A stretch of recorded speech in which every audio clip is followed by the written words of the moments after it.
The protagonist was hit by a car that did not stop at a traffic light, which caused her death.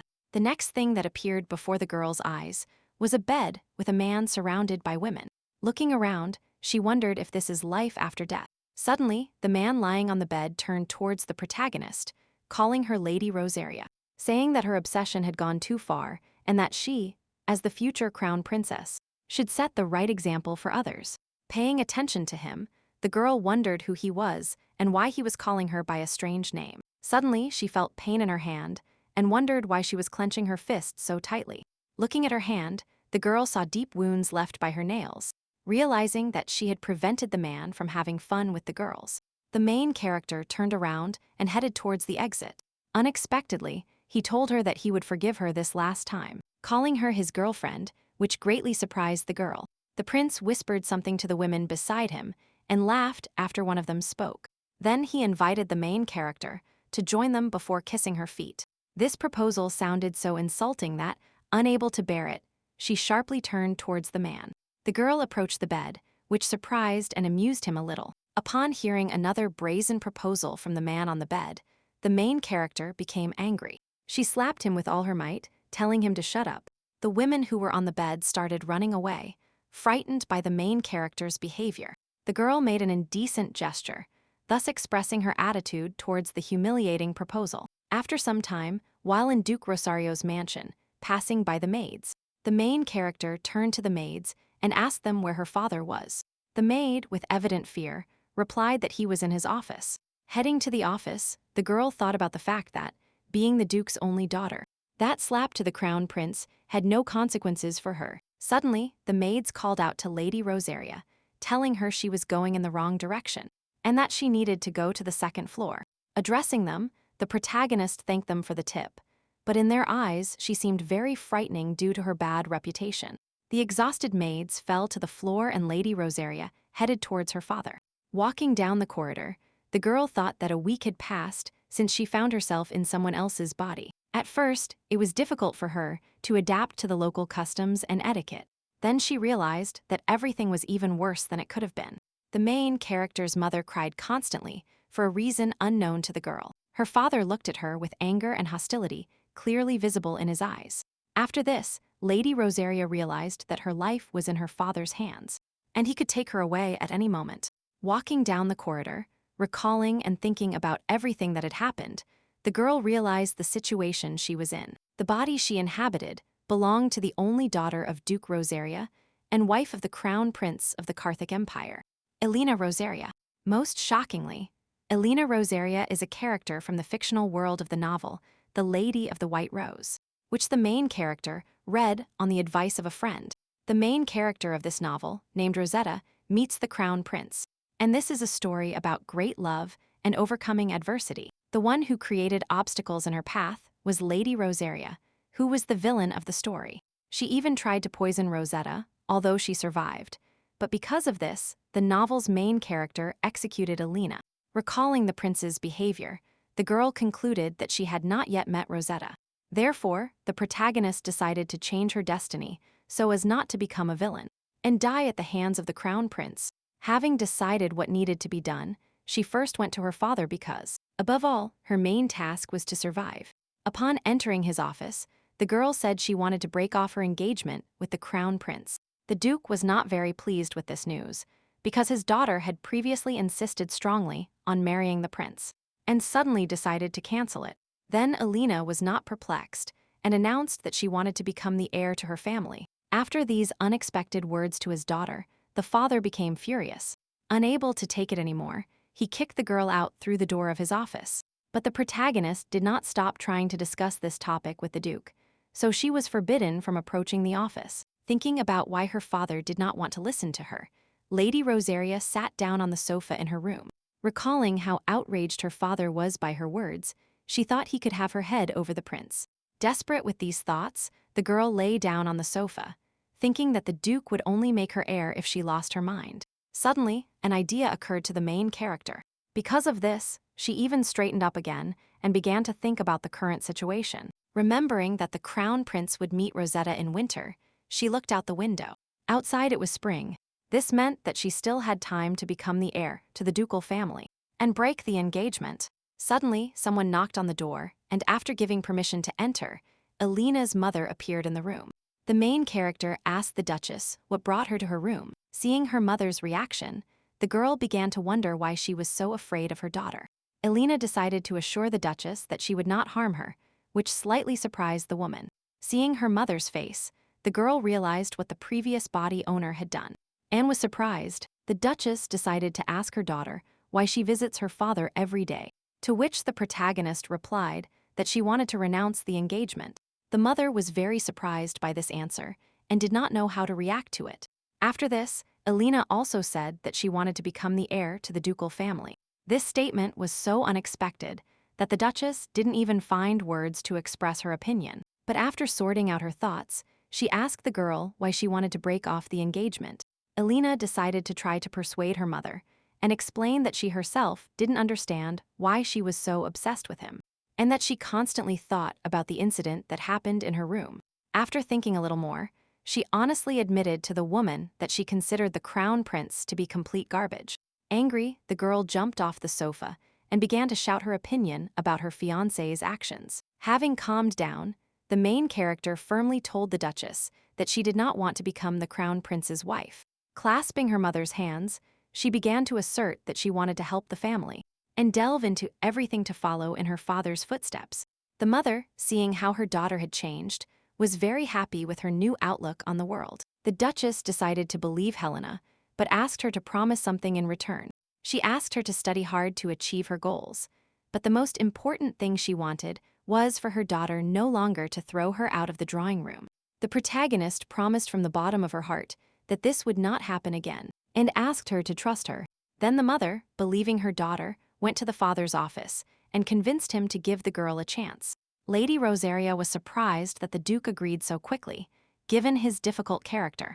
The lessons began. The girl had to read and study a lot to be able to face her future responsibilities. She also needed to perfectly master etiquette and ballroom dancing. The protagonist was also forced to master fencing, because her family was famous for their swordsmanship. The Duke's knights were delighted to see Lady Rosaria's progress on the training ground. While walking to the next lesson after training, Elena wondered if these trainings were really necessary. Then she remembered her first family dinner, during which her father drew a sword and ordered her to take it and fight.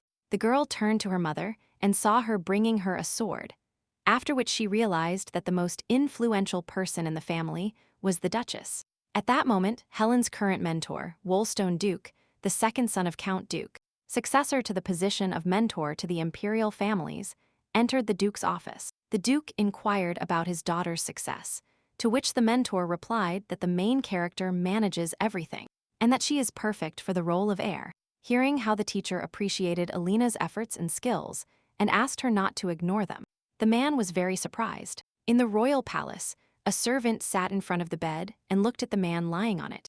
The person lying on the bed was a man with long black hair and a bandage on his head. Suddenly, the hand of the brunette, which had previously rested calmly on the blanket, moved.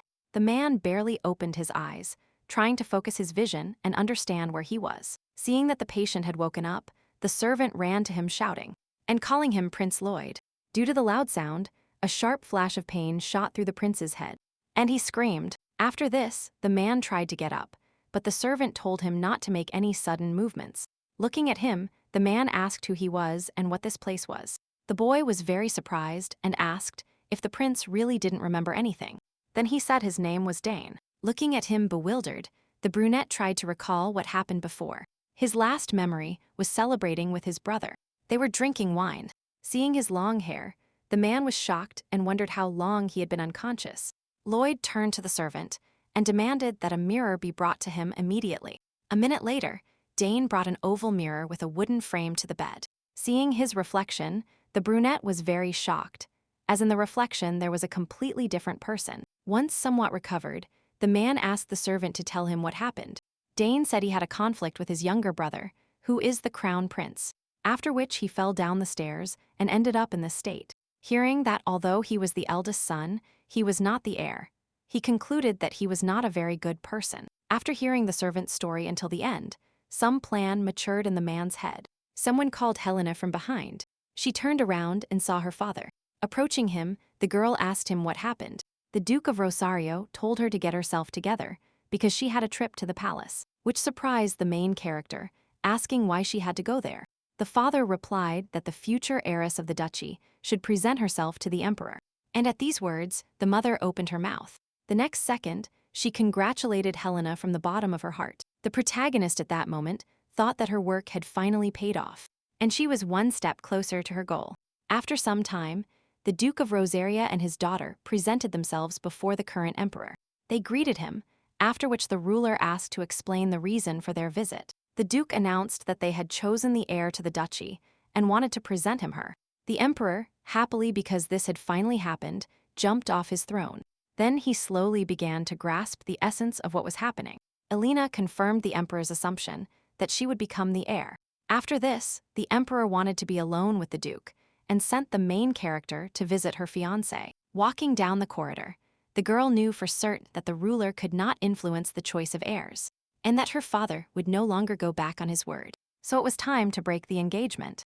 A maid, whom Helena addressed, came out to meet Lady Rosaria. She asked the girl where the crown prince's palace was. The maid showed that if the main character moves down the corridor, she will be in place. So Lady Rosaria was not pleased. Elena turned around and went in the opposite direction because, despite the emperor's orders, she did not want to meet her fiancé. Trying to avoid meeting the crown prince, the girl came to an unfamiliar garden. Wondering where she had ended up, the protagonist began to turn around because the place did not resemble the imperial garden. Looking at the flowers, she realized that the place was well maintained.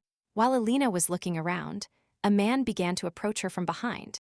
He called the girl and asked how she dared to come without permission, after which she turned around. Looking at him and seeing his blue eyes, she realized that the first prince was standing in front of her. Lady Rosaria greeted him according to the rules prescribed by etiquette. The first prince looked at her confusedly because he did not recognize her. Realizing this, Elena stated her name, thinking that she had rarely appeared at banquets before, so he didn't remember her. The man apologized for not immediately understanding who she was, and the main character said that there was nothing wrong. Then she apologized for bursting into his garden without permission and disturbing him. Then the girl praised the garden and asked if it was decorated according to the first prince's preferences. To this Lloyd responded hesitantly, causing Lady Rosaria to look at him confusedly. Determined to be hospitable, the prince invited Helena to have a cup of tea with him. Suspecting something was wrong with Lloyd's behavior, the girl decided to decline his offer and said that it was time to return. The first prince was not particularly upset by her refusal and said that they would meet again in the future. After that, he turned around and walked further into the garden, and Elena stood up and looked at him. After analyzing his behavior and comparing it with what she knew about him from the novel, she concluded that his calm and dismissive attitude was not at all characteristic of him. Turning around, the main character headed towards the garden exit. And at that moment, the prince turned to look at her. He called his servant Dane, who turned out to have been sitting among the bushes the whole time, and overheard their conversation, and told him that his description did not match Helena's current behavior. Dane looked surprised at the departing Lady Rosaria and said that she didn't seem like herself. The boy told the prince about the rumors, according to which Elena had become a completely different person. After these words, the first prince became angry, frightened the servant, and asked what all this meant.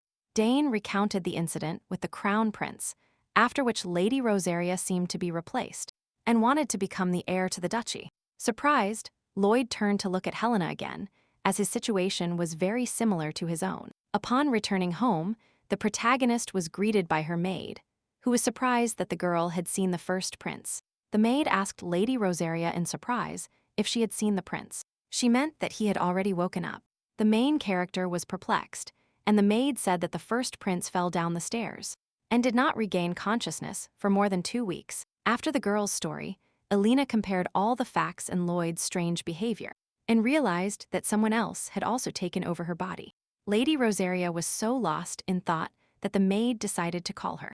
Carefully, by order of the emperor, Elena needed to spend 2 hours with her fiancé. At some point, he broke the silence by saying that the girl was insatiable and that being by his side was not enough for her. The main character realized that he was referring to her intention to become heir. But at that moment, The prince said that he had agreed to be engaged to her only for her family. When he fell silent, Elena confirmed his words that she was greedy, which shocked him. Lady Rosaria continued by saying that she was not good enough to hold two things in her hands at once, so she was forced to give up something, thinking that he had influenced the girl, and she changed her mind about becoming a duchess. The crown prince sighed with relief, but Elena, with pride and arrogance in her eyes, said that she rejected the engagement. The astonished fiancé just stared at the main character for a while.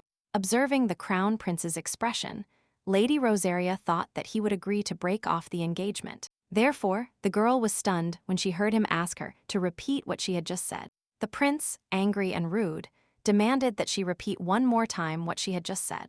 Elena, once again, calmly repeated her request to end her engagement with the crown prince. Suddenly, the man slammed his fist hard and loudly on the table and asked the girl how she dared to mention such a thing. With evident displeasure, the protagonist looked at her fiancé, not understanding why he did not want to break off their relationship. After thinking, she suggested that he blame her for the cancellation of the engagement if he was so worried. This completely infuriated the prince, and he jumped up from his seat in a fit of rage. Elena looked at him surprised, still not understanding the reason for his behavior. Servant and said that the 2 hours allotted by the emperor had ended. The crown prince immediately turned around and headed for the door, saying he had to leave. Lady Rosaria tried to stop him to finish the conversation, but he didn't want to listen to her anymore. Stopping at the door, he turned around and with a malicious expression on his face, he repeated that time was up. Then he opened the door and left the room without wanting to stay any longer. Elena, disappointed by the conversation and not receiving a positive answer, slumped onto the sofa. Then she wondered about the reasons for his refusal, since he clearly hated her. Lost in her heavy thoughts, the protagonist looked at the ceiling. It suddenly occurred to her that this whole situation was similar to Korean drama clichés. Just thinking about this made her tremble, because she did not want such a development of events at all. While in a lesson with her mentor, the girl, immersed in what happened with the prince, said out loud that it infuriated her, so the mentor suggested ending the lesson. Elena tried to justify her rude words to the teacher, but Bolston Duke decided not to continue the lesson because she was not focused. Having said that they were done for today, the mentor left, leaving the astonished Lady Rosaria alone. She began to get angry and curse her fiancé because she couldn't get the situation with him out of her head. The maid brought Elena an invitation to visit the imperial palace. Upon opening the envelope, the main character saw inside an invitation to tea from the first prince. The maid asked if Lady Rosaria was friends with him, to which the girl replied that they didn't know each other well. Looking at the letter, Elena thought this was a strange act on Lloyd's part. So as not to forget or miss anything, the girl decided to write down all the nuances of the novel she remembered. Recalling the encounter with the first prince, the main character realized that the novel's details had changed. But still, his behavior was very different, so the main character wondered if this had something to do with that incident. Wanting to test her conjectures about Lloyd's identity, Lady Rosaria decided to write back in response to an invitation for tea. Looking determinedly at the envelope with the letter, she decided to find out everything at all costs. A few days later, her mother entered Elena's room and asked if she wanted to spend time with her. Seeing that the protagonist was dressing up, she asked where she was going. The Duchess became annoyed when she learned that her daughter was going somewhere, and showed her a basket of cookies she had baked herself. So as not to bother her mother anymore, Elena took the cookie, took a bite, and promised that when she returned she would spend some time with her mother. The Duchess, delighted with this promise, cheered up and decided to wait. Recalling her father's character, the girl thought she was very lucky to have such a mother. After all, the Duchess calmed the Duke down in moments when he was angry with his daughter.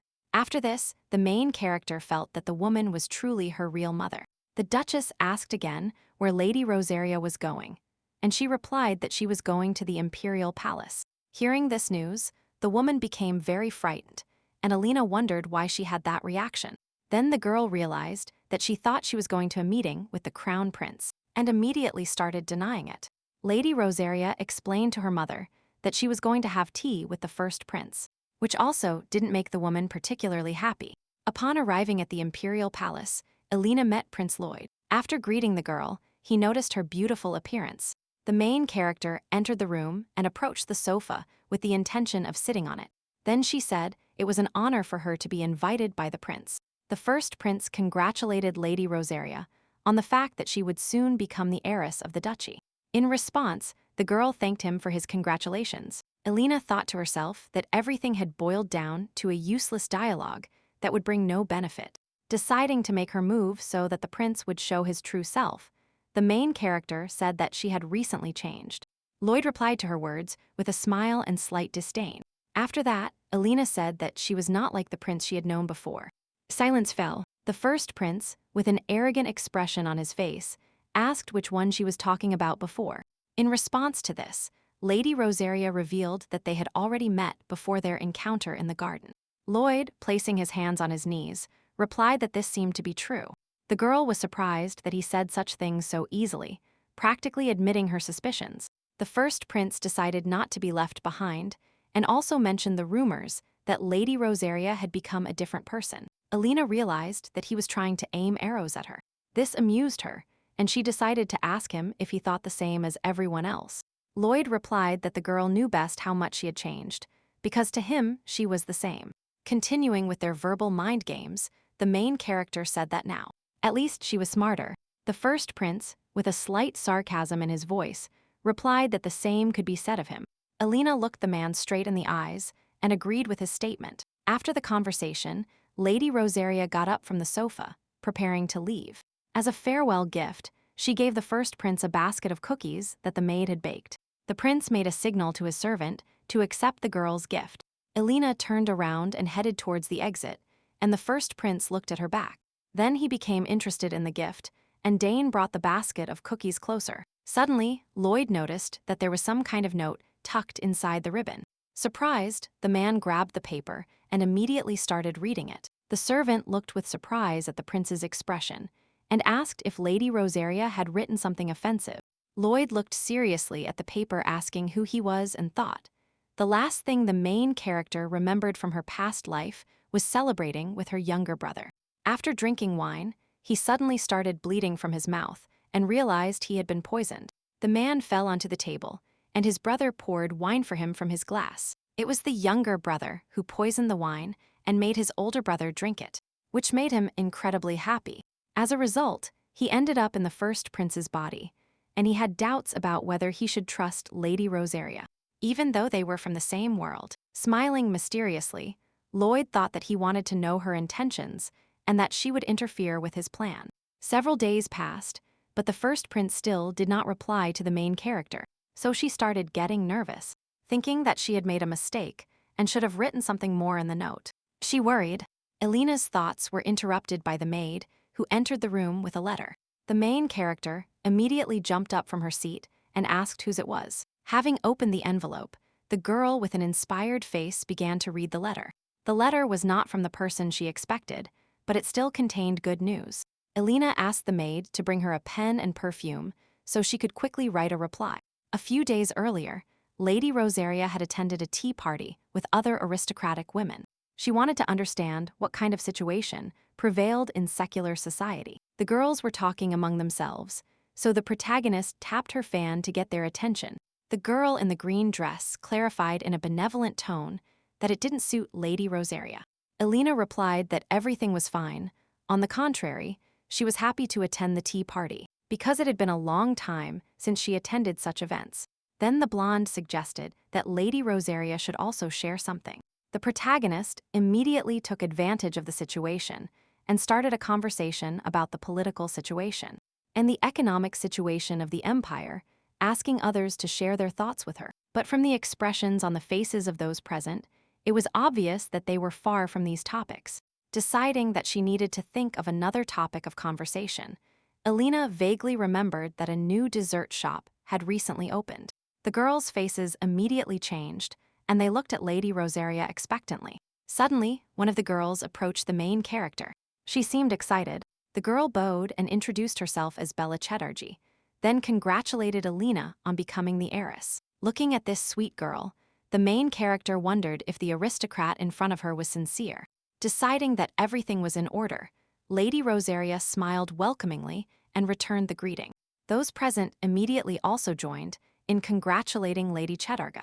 From the other side of the table, another girl suddenly approached the main character. Sweet at first glance, she also decided to congratulate Lady Rosaria. Looking at her, Elena immediately recognized her, recalling the plot of the novel. This girl and the former Lady Rosaria harassed the main character of the novel. Rosetta, she was the daughter of the Marquis of Tennessee and the assistant to the former body owner. Lady Rosaria. Before Lady Rosaria appeared, everyone followed her orders, which is why she looks down on everyone. Lady Tennessee mockingly apologized for waiting so long to approach her. And congratulate her, Elena decided to teach the aristocrat a lesson, so she said with a sweet smile that she accepted her apologies. The girl looked at the main character in shock, because she did not expect such a reaction at all. With a changed face, Elena once again repeated that she forgives her for ignoring her and not approaching her before. Lady Tennessee was annoyed because her attempt to take advantage of Lady Rosaria had failed. With a look of displeasure on her face, the protagonist said she was sad about the tension that had started between them. Taking Lady Chatterjee's hand, Elena expressed her sincere gratitude for her congratulations. Bella was delighted by this attitude towards herself, and Lady Tennessee clenched her fist in anger. The aristocrat apologized again to Lady Rosaria and told her that she did not want to bother her at all. The girl thought to herself that she would not allow the main character to take away her authority among the nobility. Determined to have her way, Lady Tennessee began to talk about the rumors surrounding Elena. Deciding to play along, the main character replied that she was preparing to become the heiress, which is why she hadn't appeared in public for so long. Not wanting to give up so easily, the aristocrat clarified why Elena didn't write a letter at that moment. The rest of those present, interested in the conversation, began to say that it was low of Lady Tennessee to mention rumors in front of everyone. Having cut off all conversations, the main character asked the girl if she had deliberately talked about the rumors. Continuing to attack the aristocrat, Elena asked her why she was trying to ruin the tea party. Lady Tennessee, who did not expect such pressure, froze, astonished, and did not know what to answer. One of the girls present said that she should apologize to Lady Rosaria. Hearing the whispers of everyone else agreeing that Lady Tennessee had been tactless, she became even angrier. Clenching her fists, the girl decided to apologize to Elena to save the remnants of her reputation. The main character also accepted her apologies this time. A few days later, Lady Rosaria received guests at her estate. It turned out to be Lady Render and Lady Chatterjee, who were at the tea party. Elena invited them to her personal library, where a small table had been prepared for them. Lady Chatterjee looked around the room with delight, and then praised it by saying that she had never been in such a beautiful room. The main protagonist thought to herself that everything was going according to her plan, and that they should continue to envy her and admire. A little before all this, the maid asked Elena why she was bringing treats to the library.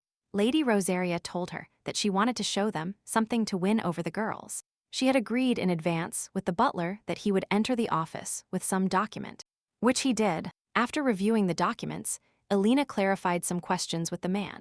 At that moment, her guests looked at the main character fascinated. The girl, having resolved all the issues, returned the documents to the butler. In addition, she apologized to the aristocrats for making them wait because she had taken on some of the Duke's responsibilities. With this act, she won the affection and trust of the girls who were delighted with her. Lady Rosaria thanked them for their compliments, appearing a little embarrassed. However, Lady Render asked if Helen was becoming the heir because she was the only daughter of the Duke. This is exactly the question the protagonist was waiting for, because now she could lead the conversation in the direction she wanted. Rebecca Render came from a count family that had been engaged in trade for generations, and her small business was already bringing her great profits. Bella Chatterjee, at 14, had an excellent photographic memory, as she was born into a noble family of famous explorers. These girls were united by the fact that they were far superior to the heirs of their families, but they themselves could not become them because they were girls, and the main character was going to take advantage of this. Elena asked why Rebecca thought so, which slightly surprised the girl. Lady Render said that normally sons become heirs, but since she is the only one in the family, that's why she became the heir. The main character replied that the law had been amended and that other children could also become heirs. Bella tried to explain her bewilderment by saying that this was a strange option, since it went against tradition. Elena replied that if she has skills, then why can't she become an heir because of some traditions? Lady Chatterjee was delighted, and Lady Render sat thinking about something. The main character complained that as soon as she found out that her cousin would become the heir, she couldn't find a place for herself and felt ashamed. Ashamed, Bella immediately said confidently that she would have acted exactly the same in such a situation, and Alina had nothing to be ashamed of. Enthusiastically, the girl called Lady Rosaria a role model and asked for Rebecca's support, who confirmed her words. After these words, the protagonist said that thanks to her words, she gained confidence. When the guests left, Lady Rosaria sat by the window and thought that the meeting had gone well, and her impression of the girls had changed. Before the aristocrats left, Alina also told them to ignite a fire in their hearts, that she would help anyone who wanted to reveal their talents. She understood that perhaps now they had not yet grasped the meaning of her words, but soon everything could change, and then they would turn to her. At the same time, at the Render Count's estate, the Count's family was sitting at the table and having dinner. Rebecca, unexpectedly for everyone else, expressed her desire to go with her brother to the library, where he was studying, preparing to become the heir. The girl said she also wanted to study commerce, so she could help her brother in the future. There was a long silence at the table. Everyone looked at Lady Render, which made her hesitate. The Count's eldest son told her with a smile that she was going to fight him for the heir's place. Rebecca, not expecting such a reaction, began making excuses, saying she didn't have such thoughts. The Count, saying that his mood had worsened because of her words, left the room. Lady Render's older brother stood up next to go study in the library. Aggressively, he grabbed the pieces of paper and threw them at his sister, ordering her to stop talking nonsense. Picking up the papers, Rebecca didn't understand why her family was doing this to her. The Countess approached her daughter and told her that she really wanted to become the heir, only because she understood mathematics better. The woman turned to leave and finally told the girl to get rid of the shop she was running. Lady Render, completely crushed by the current situation, remained sitting on the floor. After a sudden flash of lightning, she suddenly remembered Lady Rosaria's words. Alina said she was always ready to help if necessary, and Rebecca began to feel hopeful. The main character wanted to take a walk in the evening, but suddenly it started to rain. Suddenly, a maid burst into the room saying that Lady Rosaria had a guest. Alina looked at her bewildered, because who could appear in such weather late at night? The maid, for some reason, hesitated. She did not dare to say who it was, but then replied that Lady Render had arrived. Lady Rosaria and her maid rushed into the room where the guest was. The girl, soaking wet, turned to the protagonist and asked for help. A little later, they were sitting on the sofa by the fireplace, and the maid served them hot tea. Lady Render apologized for the late visit, but Alina reassured her and asked her to tell her what brought her here. After this, Rebecca said exactly what the main character expected, and in response to a request for help in solving the problem related to the heir, she refused.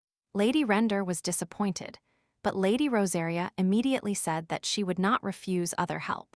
Alina said that not even the emperor can interfere in inheritance matters, but she can help in other ways. Rebecca cheered up again after these words and thanked the main character.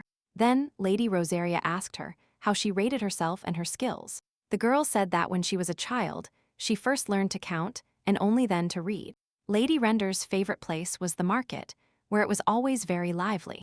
By observing the merchants, she could see the flow of money that connected these people. Proudly, Rebecca said that her skills are among the greatest in the family's history, so she is worthy of her surname. Hearing these words, Alina decided to show her guest something and handed her an envelope.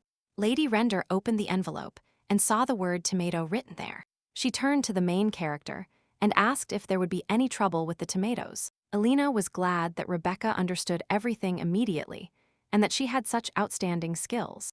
Lady Rosaria told the girl that a foreign delegation would soon arrive at the Empire and that they would close an important deal. Lady Render wondered if she would succeed, even with help and tips, because she had no funds. After all, she decided to refuse this opportunity and thanked the main character. Realizing that Rebecca was hesitating about the money, Alina handed her the check from the Rosary family. Lady Render took the check and, realizing that it would be more than enough, thanked Lady Rosaria. The girl was touched to hear the compliments directed at her, and tears of gratitude sprang from her eyes. She cried even more because she wanted to hear these words from her family. When Lady Render calmed down a little, Alina asked her if she had decided how to proceed. Rebecca assured the main character that she would definitely manage, and that her help would not be in vain.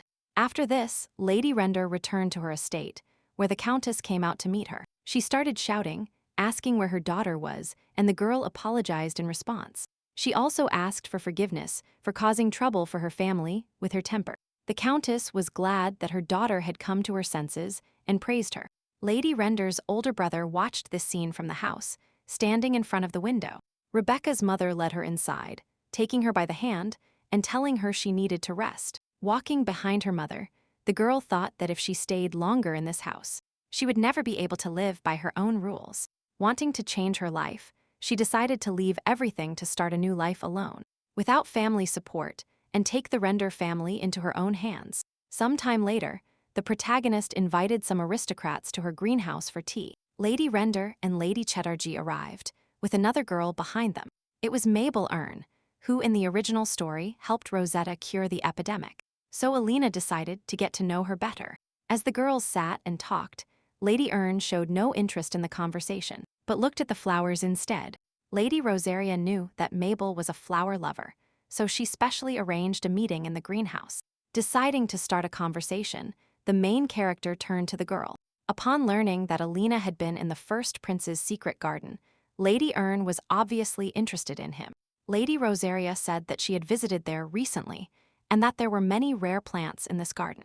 In the original novel, Rosetta told Mabel about Lloyd's secret garden, where they found a plant that could stop the epidemic. Lady Earn, after developing the medicine, gave all the credit to the main character, because it was she who showed her the garden. Lady Rosaria decided to take advantage of this knowledge and win Mabel over to her side, promising to talk to the prince about the opportunity to visit the garden. The girl liked the idea and immediately agreed to take advantage of this honor. Then, Alina said that she had heard about Lady Earn's knowledge in the field of medicinal plants, and asked her if she wanted to become a doctor. Mabel replied that she would rather become an explorer. Lady Chatterjee chimed in that doctors had a better reputation than researchers, to which Lady Earn shared the revelation that if she could create new medicines, that fame would be more pleasant to her. The main character said that she would support the girl in her endeavors at any time. Bella also agreed with her. Lady Chatterjee suddenly became deeply thoughtful, and Alina realized this. And in the background, she began to rejoice that she could motivate her. Sitting on the sofa and looking out the window, Bella thought that Lady Earn was beautiful. The girl was a little jealous of the other ladies, because she also wanted to proudly talk about what she does. So Lady Chatterjee decided to think about what she could start doing. To begin with, Bella decided to describe her strengths and abilities. After describing her thoughts on paper, the girl made the decision to seek Lady Rosaria's advice. A few days later, Lady Chatterjee went to Helen to consult her about her future. The main character was happy to be able to influence Bella. Bella felt a little embarrassed and asked Lady Rosaria not to laugh at her idea. Then she confidently said that she wanted to open a rumor shop. Lady Chatterjee expressed her opinion that any information costs money, and that knowledge is great power. That's why she wants to open a shop that collects and sells rumors. Seeing the confusion on Lady Rosaria's face, Bella felt embarrassed, thinking she would think her idea was stupid. But despite the girl's concerns, Alina applauded her and told her it was a great idea. Lady Rosaria advised that they first needed to find a name and compile a database in which she would support Bella. The protagonist agreed to support this idea because for her it would be enormous power she could use to survive. She looked at Bella, who was sweetly eating a cookie, and decided she would give her full support. The next day, the girls stood in front of the place where a rumor shop would open in the near future. Lady Render helped with searching for the building so it could be easily found, but it had hidden entrances and exits. Bella liked the place and wanted to immediately go make a deal, but Rebecca said she already owned it. Lady Chatterjee, upon turning around, was surprised by such a sudden turn of events. Lady Rosaria replied that she had promised her help and support in her matter. Bella was very grateful to Alina and rushed to hug her. Returning home, the protagonist wanted to meet her mother and asked the maid where she was. She replied that she was with a guest, which surprised Lady Rosaria because she hadn't heard anything about it. As they approached the room, a loud male laugh suddenly arose. Alina opened the door and quickly entered the room, thinking the laughter belonged to the crown prince. As soon as the girl saw the guest, she stopped in a stupor. In the room, sitting on the sofa, was none other than the first prince. Sitting opposite him, Lady Rosaria mentioned that he had never replied to her note. Lloyd replied that he decided to show some courtesy after that note. Suddenly, the first prince spoke his real name from another life. The protagonist realized that her suspicions were confirmed, and they were both from the same world, and even from the same country. The main character asked Lady Rosaria to be polite and also state her real name. Elena told him her real name and decided to set aside caution. After this, Lloyd suggested that they stop monitoring each other and share information. Lady Rosaria wanted the first prince to be the first to tell what he knew, because she arrived in this world earlier and had more information. Deciding to give in to her, the main character said she knew everything about the body owner and the state of the empire. Then she added that she already knew that Helena had been here before and managed to calm down. Lloyd wondered where they ended up, as the clothing and architecture were similar to medieval Europe. But the world was clearly different. The protagonist realized that her interlocutor knew nothing and told him they had met in the world of a fantasy novel. The first prince was dumbfounded by the situation, but quickly accepted the absurdity of the situation. Lloyd had to admit that he would have to live with it, even if everything sounded ridiculous. Next, Elena invited the first prince to join forces to avoid the fate prescribed by the novel. The main character agreed with Lady Rosaria that she would change her sad ending. Subsequently, they shook hands to seal their promise to cooperate with each other. Not only that, Elena also suggested drafting a written contract to definitively avoid betrayal. Although both were selfish in their terms, the main characters barely managed to reach an agreement. Lady Rosaria read the resulting agreement and noticed a strange clause, which was that the parties could hide their plans from each other. The first prince explained that he wrote this as an additional precaution. Having finished, Lloyd got up from the sofa and invited Elena to have tea starting tomorrow. Accepting his terms, Lady Rosaria replied saying that she could bring a guest to her garden at any time. The main character accepted the girl's conditions and said it was not a problem. Elena kept her promise to attend the prince's tea party every day. She asked him what he wanted to achieve with this, to which the man replied that he hoped to catch someone. The main character disliked that Lloyd did not answer her normally. When time ran out, the first prince got up from his seat and hurried to attend to his affairs. Lady Rosaria was very angry at his behavior and promised herself that she would pay him back for such rudeness. Walking down the hall, Lloyd saw a servant who, upon seeing the prince, ran towards him. Dunny told him that a message had arrived from the imperial palace and that his father wanted to see him. The prince considered this an excellent opportunity to start executing his plan. The main character presented herself before her crowned father and greeted him. The emperor began to speak about how someone had recently frequently visited the first prince's palace. Lloyd told him that this guest was similar in appearance and character to a fox. The emperor was amused by the comparison between Helena and a fox and burst out laughing. The emperor smiled, wondering what made the first prince, who was previously a weakling, change so much. After his thoughts, the man suddenly jumped up from his seat. He approached his son and grabbed a lock of his hair. Trying to suppress the first prince's will, the emperor pressured him and told him that something had changed in his head. Then he let go of Lloyd's hair and asked how big his goals were. The emperor calmly sat in his seat and ordered the protagonist to attend the meeting next week. The first prince obediently bowed, obeying his father's will. Then he turned around and left the emperor's office. Lloyd had a mysterious smile on his face as he completed the first step of his plan. The crown prince was informed that the first prince would attend the meeting. He immediately went to the emperor to find out why he had given such an order. The man was clearly displeased with such a blatant intrusion into his office. The crown prince, being drunk, demanded an explanation, worried about his situation. The emperor asked what the reason was that his second son was so insecure. In a last attempt to convince his father, the blonde threatened to make him regret his decision. But the emperor did not hide his confidence and replied that he did not regret what he had said. And then he sent his son to attend to his own affairs. The crown prince turned around and quietly left his father's office. Watching him, the emperor thought that he usually enjoyed seeing such dominant behavior from his second son. But now it irritated him. He believed that it didn't matter which of his two sons would eventually become the heir. The most important thing for him was that in the end, one of them would make the country richer and more powerful. The main character was reading a book in his room when he heard a noise outside the door. The crown prince burst into the room and snatched the book from his brother's hands. Looking menacingly at Lloyd, he told him to realize his place. The first prince calmly stood up, pretending not to understand what the conversation was about. The crown prince, getting angrier, grabbed the main character by the neck. Lloyd did not tolerate this attitude and pulled his brother's hands off his shirt. Looking at the second prince with a murderous glare, the main character pointed out his bad habit of letting go of hands.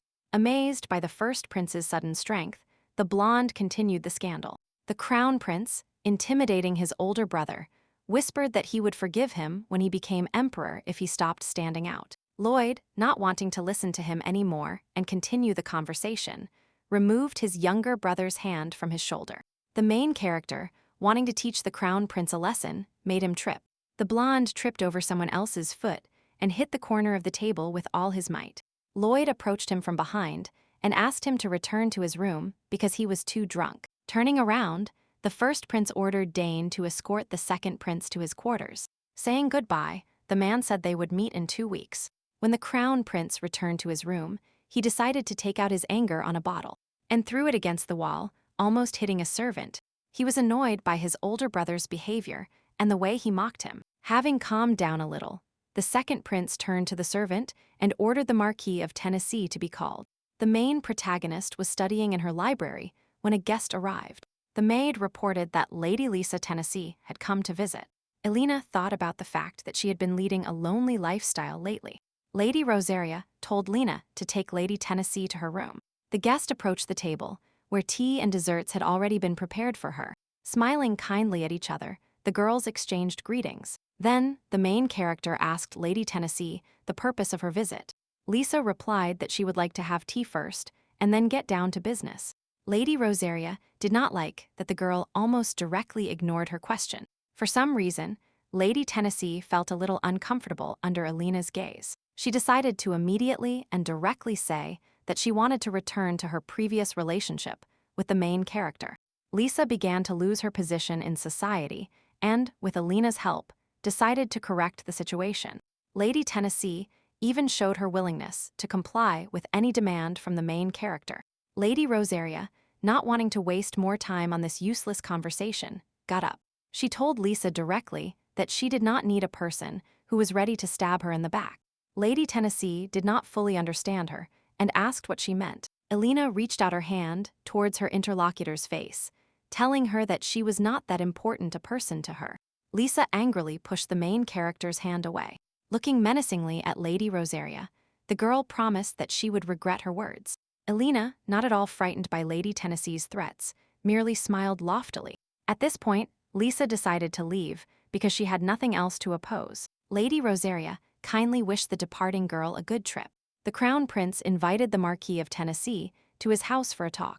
The man asked why the second prince sought to meet with him. The blonde began to get angry because he understood that his interlocutor knew everything perfectly. The crown prince handed some documents to the Marquis of Tennessee, and the latter said that he had heard about Lloyd's participation in the meeting. The man continued to have fun and inflame the blonde, telling him it was an order from the emperor. In the end, he directly asked if the second prince wanted the Marquis to disobey the order.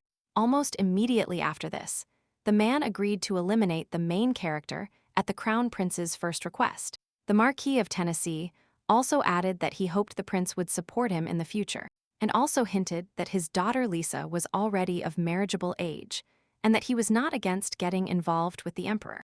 When the Marquis of Tennessee left, the crown prince began to curse him for treating him this way. He was not at all happy that his own subjects were demanding something from him. The crown prince was not at all attracted to the idea of marrying Lady Tennessee. He believed that Rosaria's duchy would be the best tool for him after taking the throne, so he did not consider anyone other than Helena. Thinking about this, the second prince remembered that Lady Rosaria asked to break off the engagement, which enraged him, and he kicked the table. The table flew away, and the prince suddenly dreamed that his damned brother was lying next to this table. Then a sinister plan matured in the blonde's head to get rid of the main character. There were many people in the first prince's palace. Everyone came as soon as they heard about his good health. Lloyd reflected that when he was dying, everyone abandoned him. But now they came to find out why he was called to the meeting. The aristocrats tried to break into the first prince's office, but Dane blocked their way. The boy announced that Lloyd was surprised by the sudden visit, so he asked to invite them one by one. Then a man came out of the office, and all the others rushed towards him with questions. One of the visitors, who had already visited the prince, enthusiastically said that the prince had changed for the better. The other replied that the prince was still the same as before, and also said all sorts of nonsense. The man who had just left replied to everyone that he hadn't even heard a word from the first prince. The aristocrat then said that as soon as he entered the office, he sat down opposite Lloyd. After that, the prince stared at him the whole time. Suddenly, he stood up and bowed to the man, bidding farewell, and the latter could only leave the room. The aristocrats wondered why each of them saw the first prince's behavior differently, and could not understand it. At this point, they began to worry about Lloyd's drastic changes and what the future held for them. It was also important for them to decide which side to take in order to gain the greatest benefits. Without fully deciding, they left the first prince's palace. The main character at that time was thinking about the result of his control, and that none of the nobles who had just visited him could be trusted. He was a little disappointed, because he hoped that at least one of them would be useful to him. But the servant asked him why he took them one at a time. The first prince asked him a counter-question about the faces they came to him with. Dane recalled that at first they were proud, but then calmed down as if to look. Then he realized that Lloyd was specifically showing them different versions of how he behaved before and how he behaved now. The main character realized this because they wanted to check everything and decide what to do. His plan was that after what they saw, the aristocrats would doubt each other's words and stop trusting each other. This way, people with different views will appear and confront each other. Dane completely respected the main character after such a well-thought-out plan. Lloyd was confident that his actions would force them to face a difficult choice. The main character was on the street in front of the building, where the rumor shop was supposed to open. Lady Chatterjee approached her from behind and asked if she liked everything. Lady Rosaria wondered why everything looked so beautiful on the outside. Elena looked inside and asked why the shop was called Cheese. Bella explained that cheese is sticky, but does not break, and the same goes for information. It crumbles into pieces, but an entirety remains. The main character pretended to understand everything and asked what should be done next. Lady Chatterjee thought for a moment and replied that she should wait for customers to arrive. Elena replied excitedly, grabbing the girl by the shoulders, that they definitely needed advertising. She explained to Bella that if they simply sat and waited, it would not attract any customers. Then Lady Rosaria heard quiet voices from the entrance and noticed the children there. The main character approached them and greeted them. Then she asked the children for help, but at first they thought she wanted to force them to steal. Elena gave several gold coins to the boy who answered her. The girl explained to them what the new shop was about and asked them to spread the word to the local neighbors. She also promised that she would give the children a gold coin every day for the work done, which made them very happy. Pleased with the easy money they had earned, they rushed to complete the errand. Lady Rosaria placed a veil over the face of Lady Chatterjee. To hide her face, she put on the same mask and explained that it was necessary for security. Bella was happy for Elena's help, but was a little upset that there were still no customers. Suddenly, a female silhouette appeared behind the dark curtain. Lady Chatterjee immediately cheered up and greeted her first customer with full cordiality. The Marquis of Tennessee was sitting in his office and quietly drinking wine. One of the first prince's subordinates entered the room and greeted the owner. The Marquis of Tennessee allowed his guest to sit down and got straight to the point, ordering him to get rid of Lloyd before the meeting. The aristocrat clearly did not like the idea of getting involved in dirty deeds. The Marquis of Tennessee accused him of cowardice and weakness, as he could not deal with the prince locked in his room. The nobleman hesitated, because recently Lloyd began to receive attention from the emperor. The Marquis rushed the man to answer, pouring wine into his glass. The aristocrat decided to submit to the Marquis's will and fulfill his orders in order to remain on his side. The Marquis of Tennessee was happy because he would settle his debt with the crown prince without dirtying his hands. The main character in his room strengthened his body through training. After finishing the exercises, he asked Dane if what he asked for was ready. The servant handed him a jewelry box containing an exquisite earring. The first prince did not like excessive luxury, but he had to endure it. The main character, after putting on an earring, put on a cape and went for a walk. Young knights had their own meetings, similar to tea parties with noble ladies. The main figure at one of these meetings was Russell Cedric, son of Count Cedric. After the meeting ended, everyone left and Russell remained alone in the library. Suddenly, someone addressed him. The young man turned towards the voice. A man in a cape approached Cedric and took the hood off his face. Rochelle looked closely at the interlocutor and recognized him as the first prince whom Lloyd Cardick wanted to speak with him. The next day, the first prince met with Lady Rosaria and asked her what she thought of Rochelle Cedric. Helena called him eccentric, after which the main character suddenly coughed. The main character asked what was wrong with him, but the man asked her to continue. The girl mentioned that despite his eccentricity, he has skills. The first prince thanked Lady Rosaria for the useful information. Helena wondered what kind of game His Highness Lloyd was playing, but she didn't ask. They were preparing for a plenary session in which the main character would participate. They knew the two main assistants of the Crown Prince, Count Share, and the Marquis of Tennessee. However, the first prince found out that the Crown Prince was not satisfied with the growing power of the Marquis of Tennessee. The second prince's displeasure only amused Lloyd and Helena. Lady Rosaria concluded that the Marquis represented the interests of the heir to the throne, and not those of Count Share. She explained her conjectures by saying that the second prince's opinion should be known, because they are sure that he will become emperor. There was a strange expression on the main character's face, so Alina asked what was wrong. To this, he replied that he was glad that his partner turned out to be smarter than he thought. Then the main character asked him what his opinion of her was. Lloyd tried to get out of the fix by saying that he was a little mistaken and that now he expected forgiveness. They continued their discussion. The first prince mentioned Viscount Roncesvalles, who pretended to be friendly with him. The Viscount frequently visited the main character upon learning that he was participating in the meeting, and asked about his well-being. Helena was amused that Roncesvalles was still so attached to the first prince. A few years ago, his family had wealth and reputation. However, his businesses have gone bankrupt, and the Viscount's financial situation has been affected. Then he wasted the rest of his fortune on gambling, now heavily in debt. The first prince considered it suspicious because it would be more beneficial for the Viscount to side with the Crown Prince. Alina confirmed that it would be wiser for him to be close to the second prince. Lloyd theorized that someone was paying money to Roncesvalles to spy on the first prince and, occasionally, undermine his position from within. The main character decided he needed to find out who was paying the Viscount for espionage.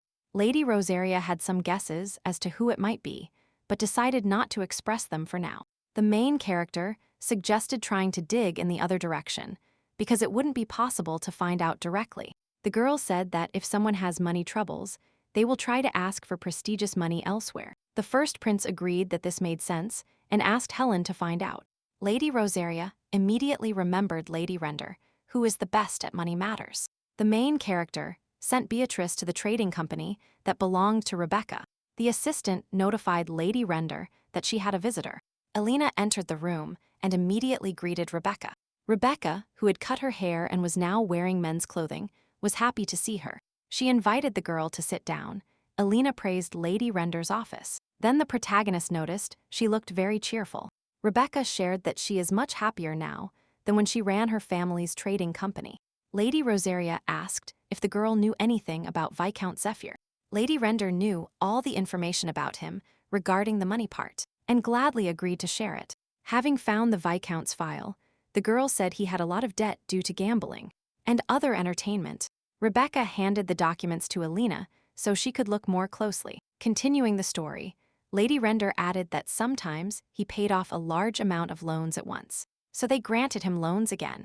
Rebecca also said that Viscount Zephyr came to her to ask for a loan, but she rejected him. The main character wondered if it was possible that he was paying off debts by receiving money for espionage. Lady Render also mentioned that Ron Zephyr sometimes paid off debts with expensive decorative items, and this alerted Helena. Rebecca stood up and said there were few such items, and the Viscount insisted they were family heirlooms. The girl showed one of these items and said she kept it separately because she liked it. The main character, seeing this, said thoughtfully that he had seen it before. Lady Rosaria remembered seeing the exact same thing in the first prince's palace. A few days ago, when Alina was visiting the prince, she noticed a pretty flower pot. The girl thought to herself that he was completely inconsistent with the current first prince. Lady Render began to worry about what the main character was telling her. The main character assured Rebecca that she would make sure she wouldn't suffer any harm from this situation. Lady Rosaria took her interlocutor's hands and asked her to trust her. The girl also promised Lady Render that she would help her increase the profits of her new trading company. Lloyd Cardica met Russell again to try to convince him to work for him again. Cedric turned around and looked annoyed, and replied that working for the first prince would not benefit him. So he refused. On the day of the meeting, Lloyd visited him to win him over to his side, but Russell refused. So the prince came for the third time. Cedric, irritated, put the book back on the shelf, amazed by the first prince's tenacity. The main character continued to attract Russell, telling him that with him great things could happen. Cedric was not interested in such things because he lacked neither money, knowledge, nor honor. The man tried to insult the first prince to make him give up his attempts to recruit him. Lloyd did not want to give up so easily, so he clarified if Cedric really didn't want anything. The main character, without ceasing to convince his interlocutor, approached him. Leaning towards him, he suggested that Russell must have had enough of everything. A great entertainment came to the first prince's mind. He wanted Cedric to name him emperor. Russell was clearly interested in this proposal and wanted to test his skills. Lloyd Cardica decided to leave so that the man could carefully consider his proposal. He left the library, and suddenly a carriage stopped right in front of him. Viscount Ron Zephyr got out of the carriage and greeted the first prince. Just as the main character wanted to speak to him, he was hit on the head from behind. Ron and his accomplices took the first prince to the Viscount's estate. They threw Lloyd, his head bleeding, into a dark, damp basement. The Marquis of Tennessee ordered Viscount Zephyr to kill the main character, but for some reason, the man dared not do it. He sat next to the prince and began to search his pockets for something. Having found the right thing, he brought it to light, and it turned out to be an imperial symbol. Rond was going to use this to make Lloyd emperor, and he would become the greatest aristocrat. The man was going to talk to the first prince later and explain everything. But now, he needed to report to the Marquis of Tennessee on the completed task. Entering the house, he saw the maid. An idea struck him, and he asked the girl to extend her hand to him. She extended her hands, suspecting no meanness on the part of the Viscount. The man pulled out a dagger and made a deep cut on the girl's arm, and she screamed in pain. Then, Viscount Zephyr applied the imperial symbol to the bleeding wound. Ron decided that this would be enough to make everyone believe that the first prince was dead. In addition, he ordered the maid to fill the room with top-quality furniture and hand it over to the family so that they would not approach the basement. The girl was furious at his actions because he allowed himself such behavior, but moreover, he didn't pay her salary for several months. While making the bed, the maid thought she would take at least 1 month's salary and leave the estate. She wondered why the Viscount needed to dye something here with someone else's blood. The girl remembered that she had never seen such a gold medal in the house. Then she remembered the prohibition to approach the basement. She decided to check it out, thinking that something valuable was hidden there, and went to the guards. Allegedly, by order of the Viscount, the men were delighted with the owner's care and rushed to the food. And at that moment, the maid slipped into the basement. The girl's suspicions only intensified because the stingy Viscount even assigned mercenaries to the basement. She went down the stairs to the dark basement, going lower and lower in the hope of finding something valuable. Having descended, the maid began to look around carefully. Suddenly, looking down, she saw the body of a man covered in blood on the floor. At first, the maid thought it was a corpse, but looking closer, she noticed that the man was still breathing. Thinking about the fact that the Viscount had kidnapped a man and needed to leave this house, she noticed something. The cufflinks caught her attention, which looked very expensive.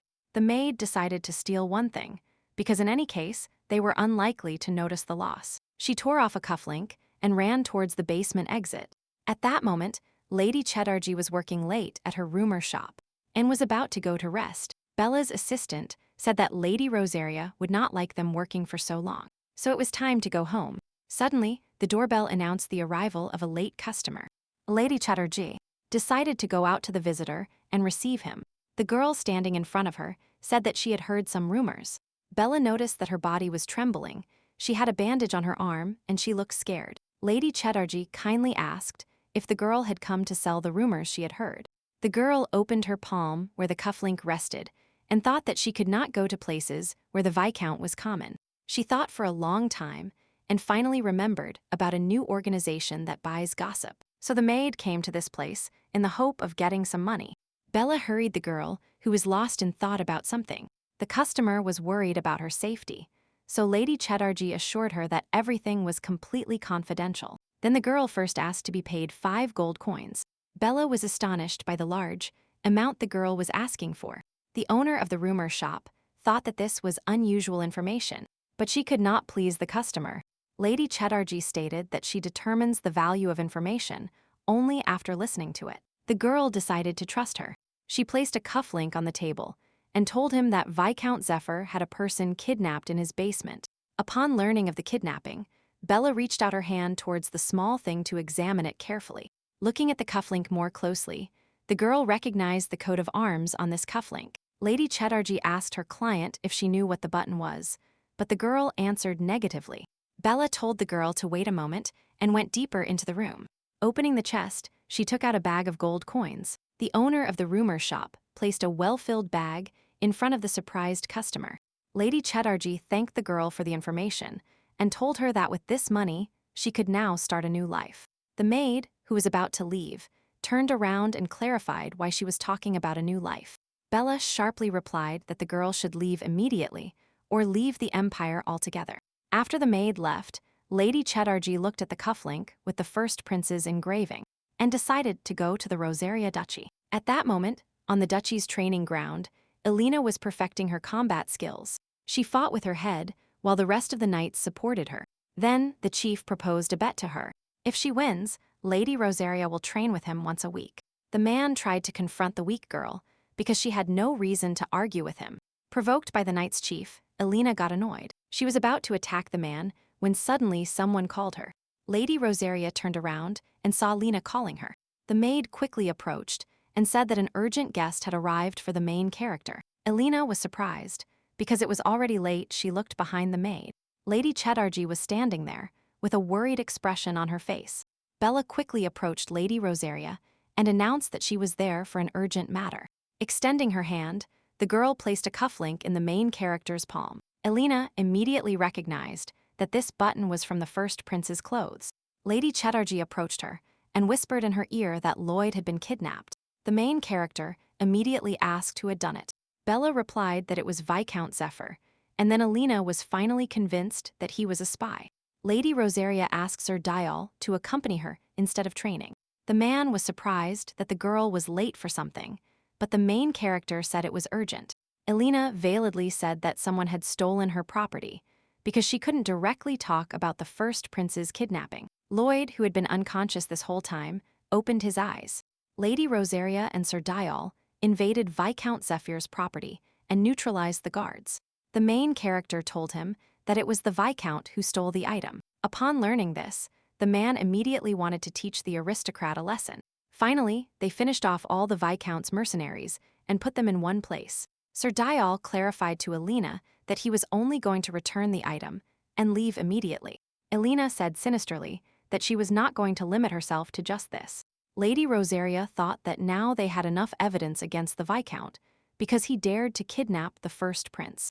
Thanks to this, the main character became convinced that he was acting on someone's orders. Suddenly, Elena thought that this was too fortunate coincidence.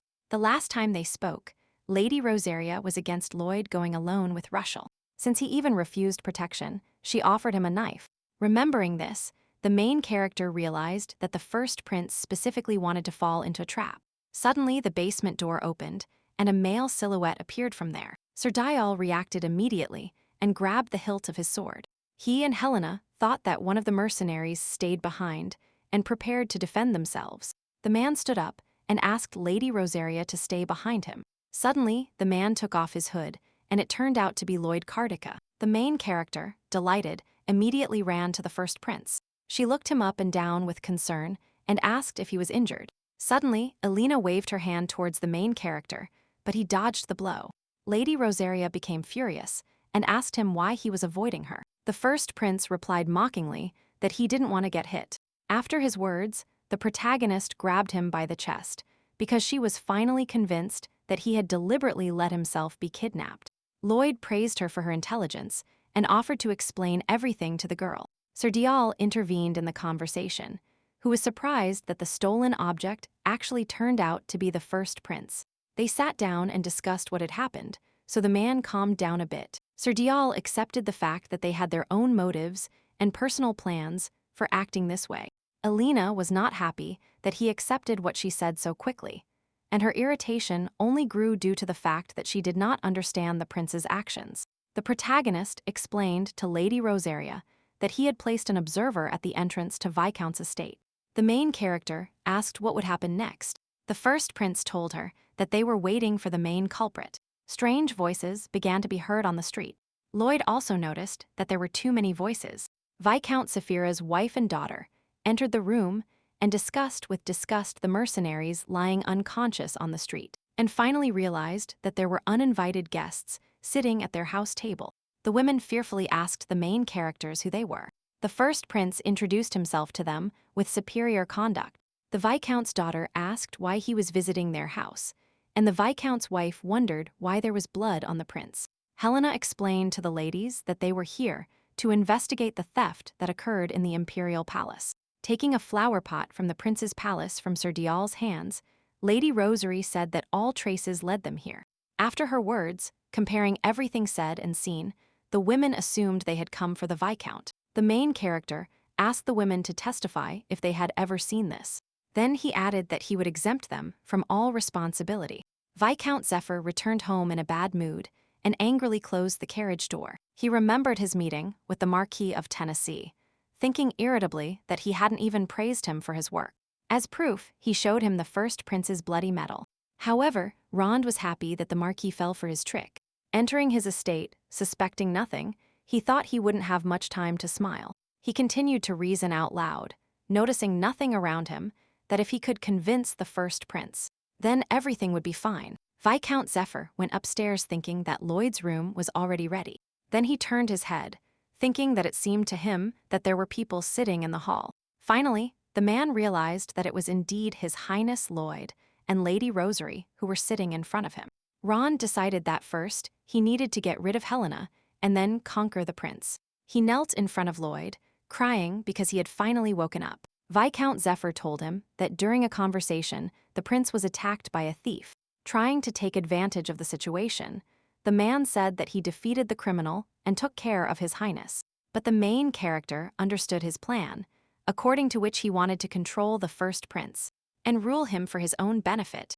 Lloyd listened to Viscount Zephyr with a benevolent expression on his face. Lady Rosaria decided to join the conversation and said that she had heard a different version. Helena turned to Sir Dial and asked him to bring a witness. The Knights Chief dragged a man in a cloak into the room with his hands tied behind his back. The main character said that the man he caught told him that the Viscount had kidnapped the prince. Viscount Zephyr began to deny everything and say that his loyalty to the first prince had been misinterpreted. Then Lady Rosaria turned to the captured man, who told her that he could show her something. The man said that in his breast pocket there is a check that the Viscount gave him, which could become evidence. Helen ordered Sir Dial to search his pocket and give the check to the first prince. The girl thought that Lloyd had prepared well. He found a hired double agent and used him to solve the Viscount's crime. Sir Dial found an envelope in his pocket and handed it to the main character. Lloyd looked at the check and told Ron that it had his signature. The first prince stood up from his seat, and Viscount Zephyr made an excuse, saying it was a misunderstanding. Then Lady Rosaria showed the flower pot and asked the nobleman if it was also a coincidence. Seeing the decorative object in the main character's hands, Rond finally let it slip. Realizing he had done something stupid, Viscount Zephyr slammed his mouth shut and covered it with his hand. Lloyd explained that he asked Lady Rosaria to find out who was stealing things from his palace, and thus he found the aristocrat. The main character said in an intimidating tone that he did not expect this thief to also try to kill him. Viscount Zephyr tried to justify himself once more, but in his heart he was very scared. The first prince did not allow him to give explanations, saying that his wife and daughter had already testified against him. Ron despaired because he realized that his family had abandoned him to save themselves. The main character decided to give Viscount Zephyr another chance because the man had been his subordinate for a long time. In return, His Highness demanded the surrender of the man who planned all this. Hearing this, Ron feared how much the first prince knew, but decided not to reveal the instigator. Then, the main character concluded that Viscount Zephyr acted on his own volition. The man did not want to die alone, so he immediately said that the client was the Marquis of Tennessee. After the confession, the Viscount asked the prince if they would forgive him for his sincere confession. Lloyd replied that this was possible if he provided evidence. The protagonist further added that he would not only guarantee his safety, but also give away the precious stone. Viscount Zephyr, without hesitation, handed over documents confirming his connection with the Marquis. The first prince thought this was enough and gave him the stone. Suddenly, the door opened and Lady Render entered the room, demanding that the Viscount pay his debt. The man was frightened by the sudden invasion, not understanding what debts she was talking about. Before he had time to come to his senses, Rebecca snatched the jewel from his hands. The girl said that the stone would only cover part of the debt, but the Viscount did not shout that he had never borrowed money from her company. The guards who came with Lady Render grabbed the nobleman while he shouted that they were frauds. Rebecca explained that she had bought all his debts from other companies. Viscount Zephyr could not believe it. The girl showed him some papers that substantiated her words. Smiling cheerfully, Lady Render asked him to continue diligently paying the debt. Lady Rosaria was pleased with the work the girl accomplished in such a short time. Elena offered to buy all of the Viscount's promissory notes, thus increasing the company's funds. Rebecca doubted that by buying bonds at a low price, there was a risk that the debt would not be paid immediately. But the main character assured her that she could return all the money spent. Lady Render stopped doubting after these words and promised to prepare the stage for her presentation. Lady Rosaria and Lloyd Karthika decided to leave, leaving Viscount Zephyr desperate. Ron thought about why everything had turned against him, and that he would now die at the hands of the Marquis. The man was sure everything was going well, but at what moment did everything go wrong? And then he looked at the main characters. He focused his gaze on Helena and decided that she was the culprit for his failure. Viscount Zephyr grabbed the sword in its sheath without realizing his actions. The main character turned around and heard a noise and an angry shout behind her. She managed to see Viscount Zephyr holding a sword in his hand, raised above his head. The next moment, Lloyd appeared in front of her and stopped the sword with a dagger. The first prince waved his hand forcefully, and the sword moved away from the Viscount's weakened hands. The aristocrat threw himself to the ground to grab his sword again, unwilling to accept what had happened. Here Sir Dial pointed his sword at the completely desperate Ron. Viscount Zephyr began to be indignant about how a knight dared to raise his sword against an aristocrat. Helena approached and asked Sir Dial to put away the weapon, because this could cause him a lot of trouble. Lady Rosaria then turned to Viscount Zephyr and told him that she would not be lenient with him. The girl ambiguously said that as soon as he left the premises, they would start new negotiations. On the day of the plenary session, the aristocrats began to gather in the meeting room. Count Wapan and Count Harris supported the Crown Prince. They felt the tense atmosphere in the hall due to the presence of the first prince. They looked at the aristocrats of the first prince's faction who were too fussy. Suddenly, the Marquis of Tennessee intervened in their conversation and said that the meeting would proceed as usual. Then everyone headed towards the door because someone else had arrived at the meeting. Duke Rick of Rosaria arrived, who was the head of the emperor's neutral faction. The nobles who learned that he had named his daughter as successor congratulated him. The Marquis of Tennessee also expressed his congratulations, thinking in his heart that he would soon make her regret everything. He imagined how furious Helena would be when she found out that her daughter Lisa would become the Crown Prince's wife. Looking at those present, the man wondered why Viscount Zephyr was not visible. The servant announced the appearance of the emperor and the Crown Prince. All the nobles immediately stood up and greeted them as expected. The emperor and the second prince took their seats, but the seat next to the emperor was still empty. The aristocrats of the first prince's faction began to worry and whisper. The nobles on the Crown Prince's side smiled and rejoiced. But the most triumphant of all was the Marquis of Tennessee, who was confident of his victory. The emperor called everyone to silence and asked the Crown Prince to start the meeting. The second prince was about to start when suddenly, the servants behind him said that the first prince had arrived. His Highness turned around and shouted at the servants that they were interfering with the meeting. The guy apologized and explained that Lloyd of Kartika had arrived. The Crown Prince looked stunned at his brother, whom he believed to be dead. The Marquis of Tennessee also sat down with an astonished face, not understanding what was happening. The main character entered the meeting room and apologized for being late. Since it was his first time in this place, the emperor pointed to the chair where he should sit, and the prince thanked him.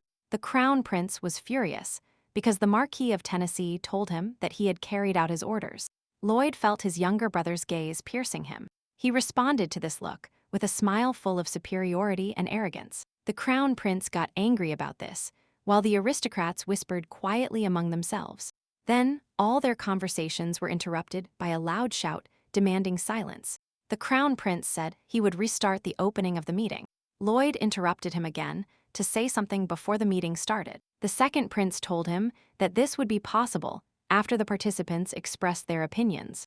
The emperor decided to allow the first prince to speak.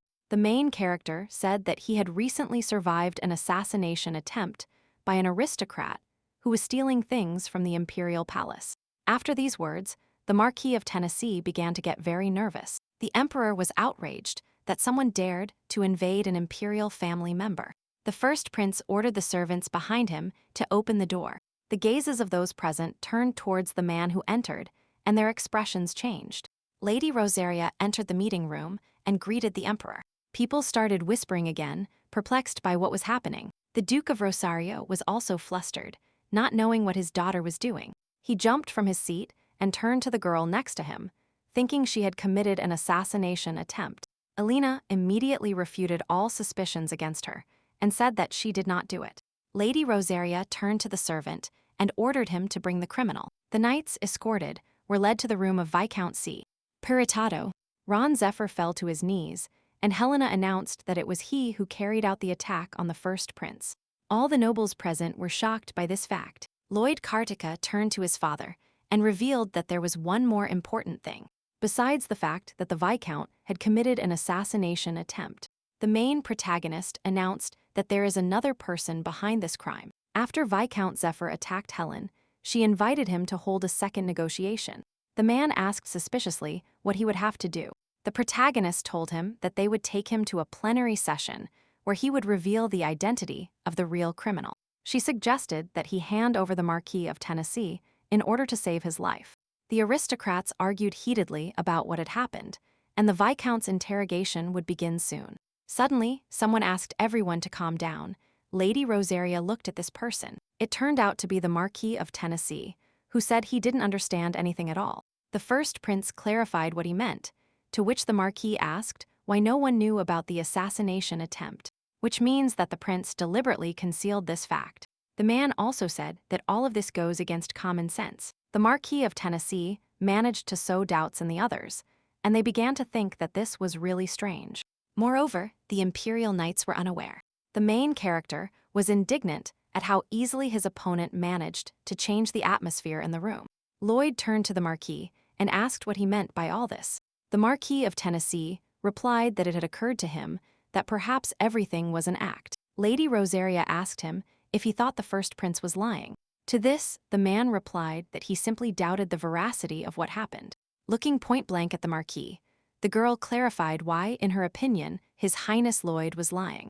The Marquis of Tennessee replied that it seemed to him that, in this way, the first prince wanted to make an impression and expand his influence.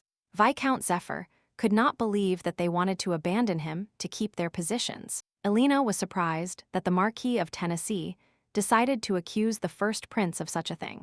Meanwhile, the man suggested treating the situation as a minor incident and forgetting about everything.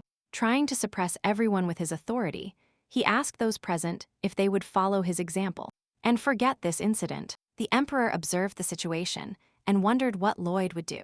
The main character replied that the Marquis has the right to that opinion, but his words are not a lie. The first prince proposed that this dubious matter be put to a vote. The Marquis of Tennessee did not expect such a proposal and replied that such a thing could not be decided by a vote.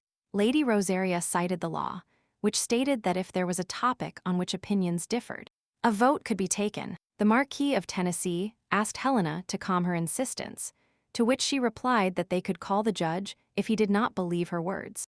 A few days ago, the protagonist visited the library and studied law books, so she was self-confident. The first prince mocked the man, telling him that although he was constantly busy with governmental affairs, he did not know the laws well. The Marquis of Tennessee finally gave in and accepted the vote, believing that the majority would be on his side. Lloyd announced that if more than a third agreed, they would include the topic on the meeting agenda. The first prince asked those who agreed to raise their hands. Unexpectedly for everyone, the Duke of Rosario was the first to raise his hand and gave his consent. Elena thought to herself that she would definitely repay this to him, or rather, to his mother. Following the Duke, more and more aristocrats began to raise their hands, but there were still not many votes, so the Marquis of Tennessee was already preparing to celebrate his victory.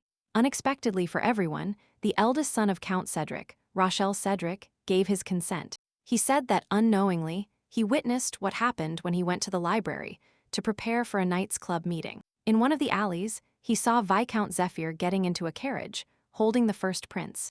At that moment, Russell gave no significance to this fact, but now he realized that it was a kidnapping.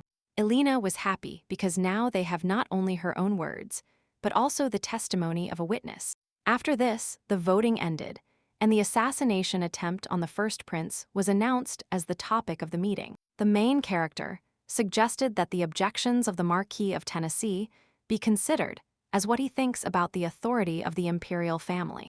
The emperor confirmed that he would override the Marquis's opinion on the meeting agenda and allowed Lloyd to continue.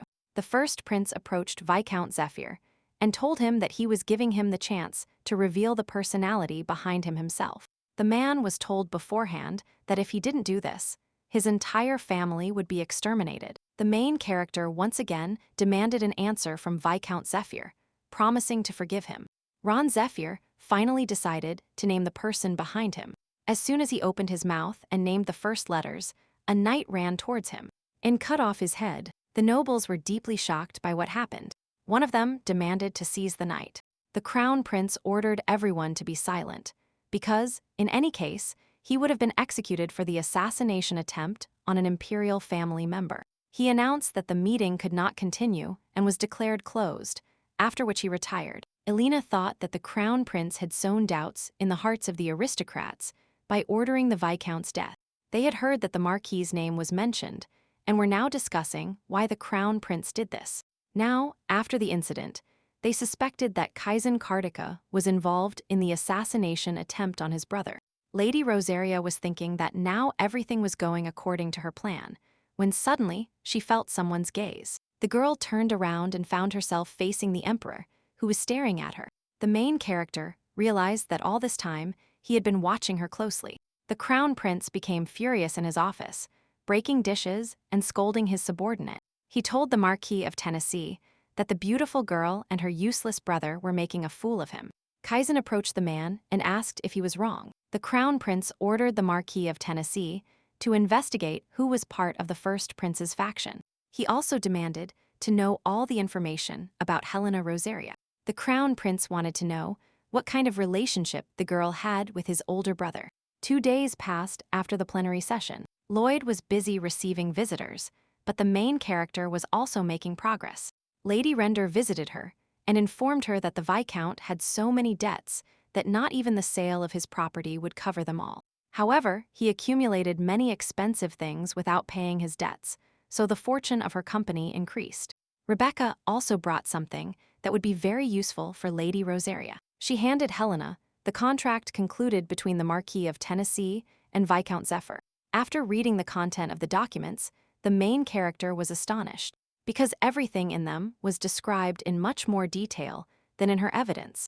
Lady Rosaria thanked Lady Render from the bottom of her heart for the job well done. Elena supposed that immediately after the encounter, the Marquis rushed to the estate to cover his tracks. The girl thought that she hadn't found anything and began to tremble. They left her a message that they had evidence and knew much more, so Elena was in a very good mood. The Duke of Rosario stood in front of his study window and looked out at the garden. He wondered why his daughter would do all this for the first prince.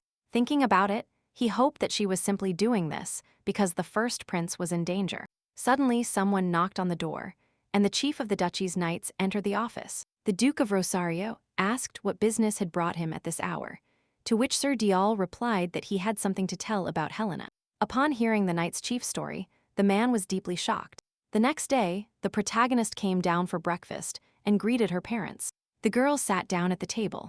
The Duke continued to look at her silently. Finally, the Duke of Rosario said he wanted to ask Helena a question. He asked her if she wanted to break off her engagement with Kaizen and get engaged to Lloyd. Lady Rosaria choked as soon as she heard such a direct question. The protagonist coughed, the mother worried about her daughter. Regaining her senses, Alina asked her father why he was saying such a thing. The Duke replied that her behavior seemed strange and suspicious to him. Sir Dial told him that the main character gave her dagger to the first prince. Also, during the kidnapping incident, their relationship seemed strange to the knight's chief. Doña Rosaria, with visible indignation, denied everything and said it was just a misunderstanding. The Duchess added fuel to the Duke's suspicions by telling him that the first prince had personally visited her property once. Elena, trying to calm down, decided not to deny everything so categorically. The girl tried to convince her parents that she had changed now and would no longer disappoint them. The Duke and Duchess were stunned by her words, unable to find anything to say. The mother was the first to react and promised Alina that they would always be by her side. Lady Rosaria exhaled in relief, mentally reprimanding the previous body owner for her bad reputation. The mother invited the main character to go with her to the same place, but she was forced to refuse. Alina said she already had a date with the first prince, which surprised the Duchess again. The girl was annoyed when she arrived at the imperial palace because her parents could not resolve the misunderstanding. Suddenly, something on the side caught Lady Rosaria's attention. Alina looked at the blooming garden and felt her irritation fade. Suddenly, someone called her from behind, and it turned out to be the crown prince. He asked why she was there. Then the girl turned to him and wondered why he didn't just pass by. The main character greeted the crown prince according to etiquette. After that, she immediately turned around and said she had an urgent matter. Suddenly, His Highness Kaizen grabbed the hand of the departing girl. The second prince asked her to stop, saying that his indulgence was not limitless. Lady Rosaria retorted, saying that she had absolutely no idea what he was talking about. Kaizen replied that his methods are ridiculous, and he understands that the reason is that she loves him. But everything has a limit. He also expressed the hope that she would stop provoking him and being close to the first prince. Alina asked the crown prince if he thought she was dating Lloyd to make him jealous. Kaizen expressed full agreement with her statement, arguing that he no longer had any reason to be close to his foolish brother. Lady Rosaria immediately pulled her hand out of the second prince's reach and replied that His Highness Lloyd was much better. There was a long and tense silence between them. The crown prince demanded a repeat of what the main character had just said. Alina immediately complied with the demand and repeated that the first prince was better than him, from character and talents to appearance. Suddenly, Lloyd's voice was heard, who came out to meet Lady Rosaria. Because he hadn't appeared in a long time, the main character took the first prince by the arm and replied to the crown prince that she was dating him because they loved each other. The crown prince was very surprised when he heard this news. Alina observed Kaizen's reaction, expecting him to start getting angry. The crown prince did not show the reaction she needed. Instead of getting angry, he tried to embarrass her, since she already has a fiancé. The girl replied that it was not his place to say such things, as he also had sins. She reminded him of the scene she saw when she first arrived in this world. The crown prince replied that men and women are different, and that he cannot compare them by the same criterion. Lady Rosaria, indignant, stated that the structure of men and women is the same. With one exception, Alina mentioned genitals, which made the crown prince blush, and tried to appease her. Suddenly, the first prince drew attention by starting to laugh quietly. Kaizen only now remembered her presence and paid attention to her. The crown prince tried to grab Helena's hand to leave, but Lloyd blocked his way and told him not to touch his beloved. Hearing this, the second prince thought that his older brother was talking nonsense. The protagonist grabbed Lady Rosaria by the waist and told his younger brother to leave. Unexpectedly for the main character, Lloyd kissed her on the forehead in front of her fiancé. After this, the first prince turned to Kaizen and advised him to leave if he realized it. The crown prince was stunned by what he saw, in no hurry to leave. He finally turned around and finally said that Lloyd could not behave like this for long. His Highness Kaizen left, and the main characters were left alone. The first prince demanded that Lady Rosaria explain what had just happened. Alina had a moment of realization. She was no longer entirely sure of what she had done. The next day, the protagonist was sitting in her office. Suddenly, she hit her head hard on the table out of embarrassment. Lady Rosaria thought about why it was impossible to go back in time and return to the first day in this body. She ran away from Lloyd that day without explaining anything to him. Rumors about what happened spread very quickly and reached her parents.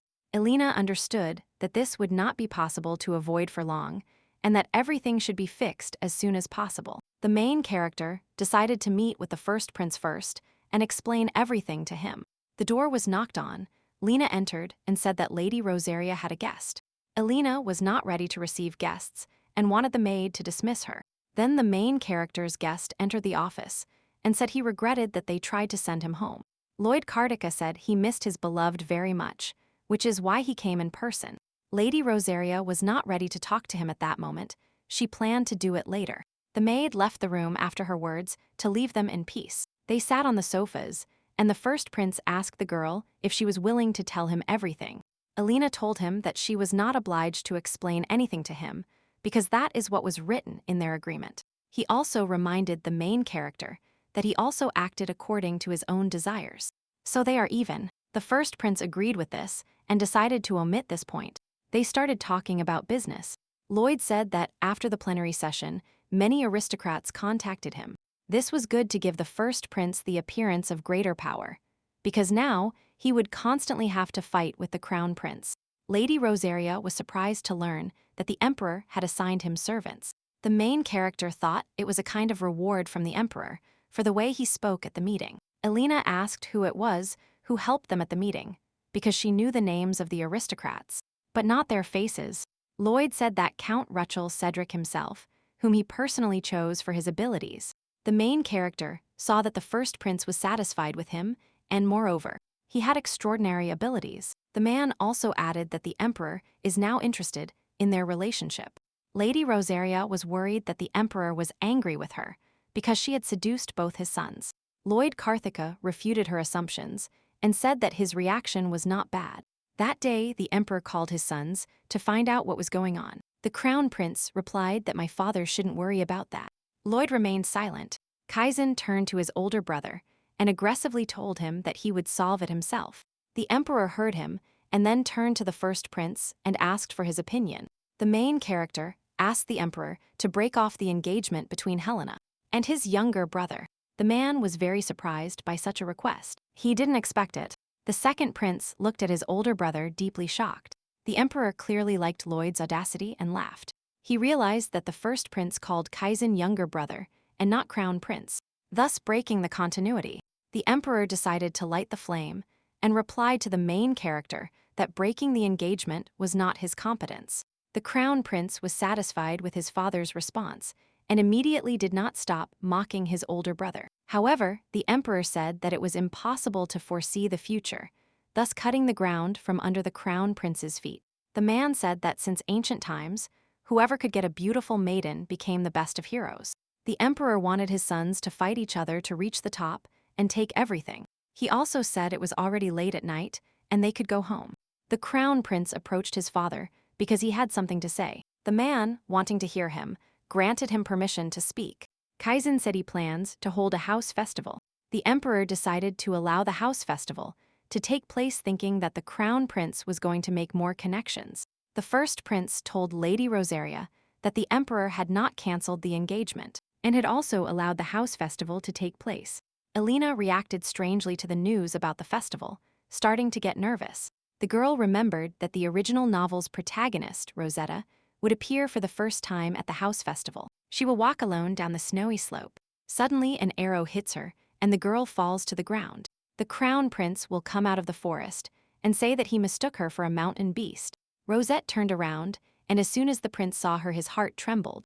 Elena panicked because the appearance of the novel's main character was premature. She asked Lloyd why the house festival was happening now and not in winter. Lady Rosaria told the first prince that during the house event, Kaizen would meet Rosetta and fall in love with her, and Elena would find a sad end.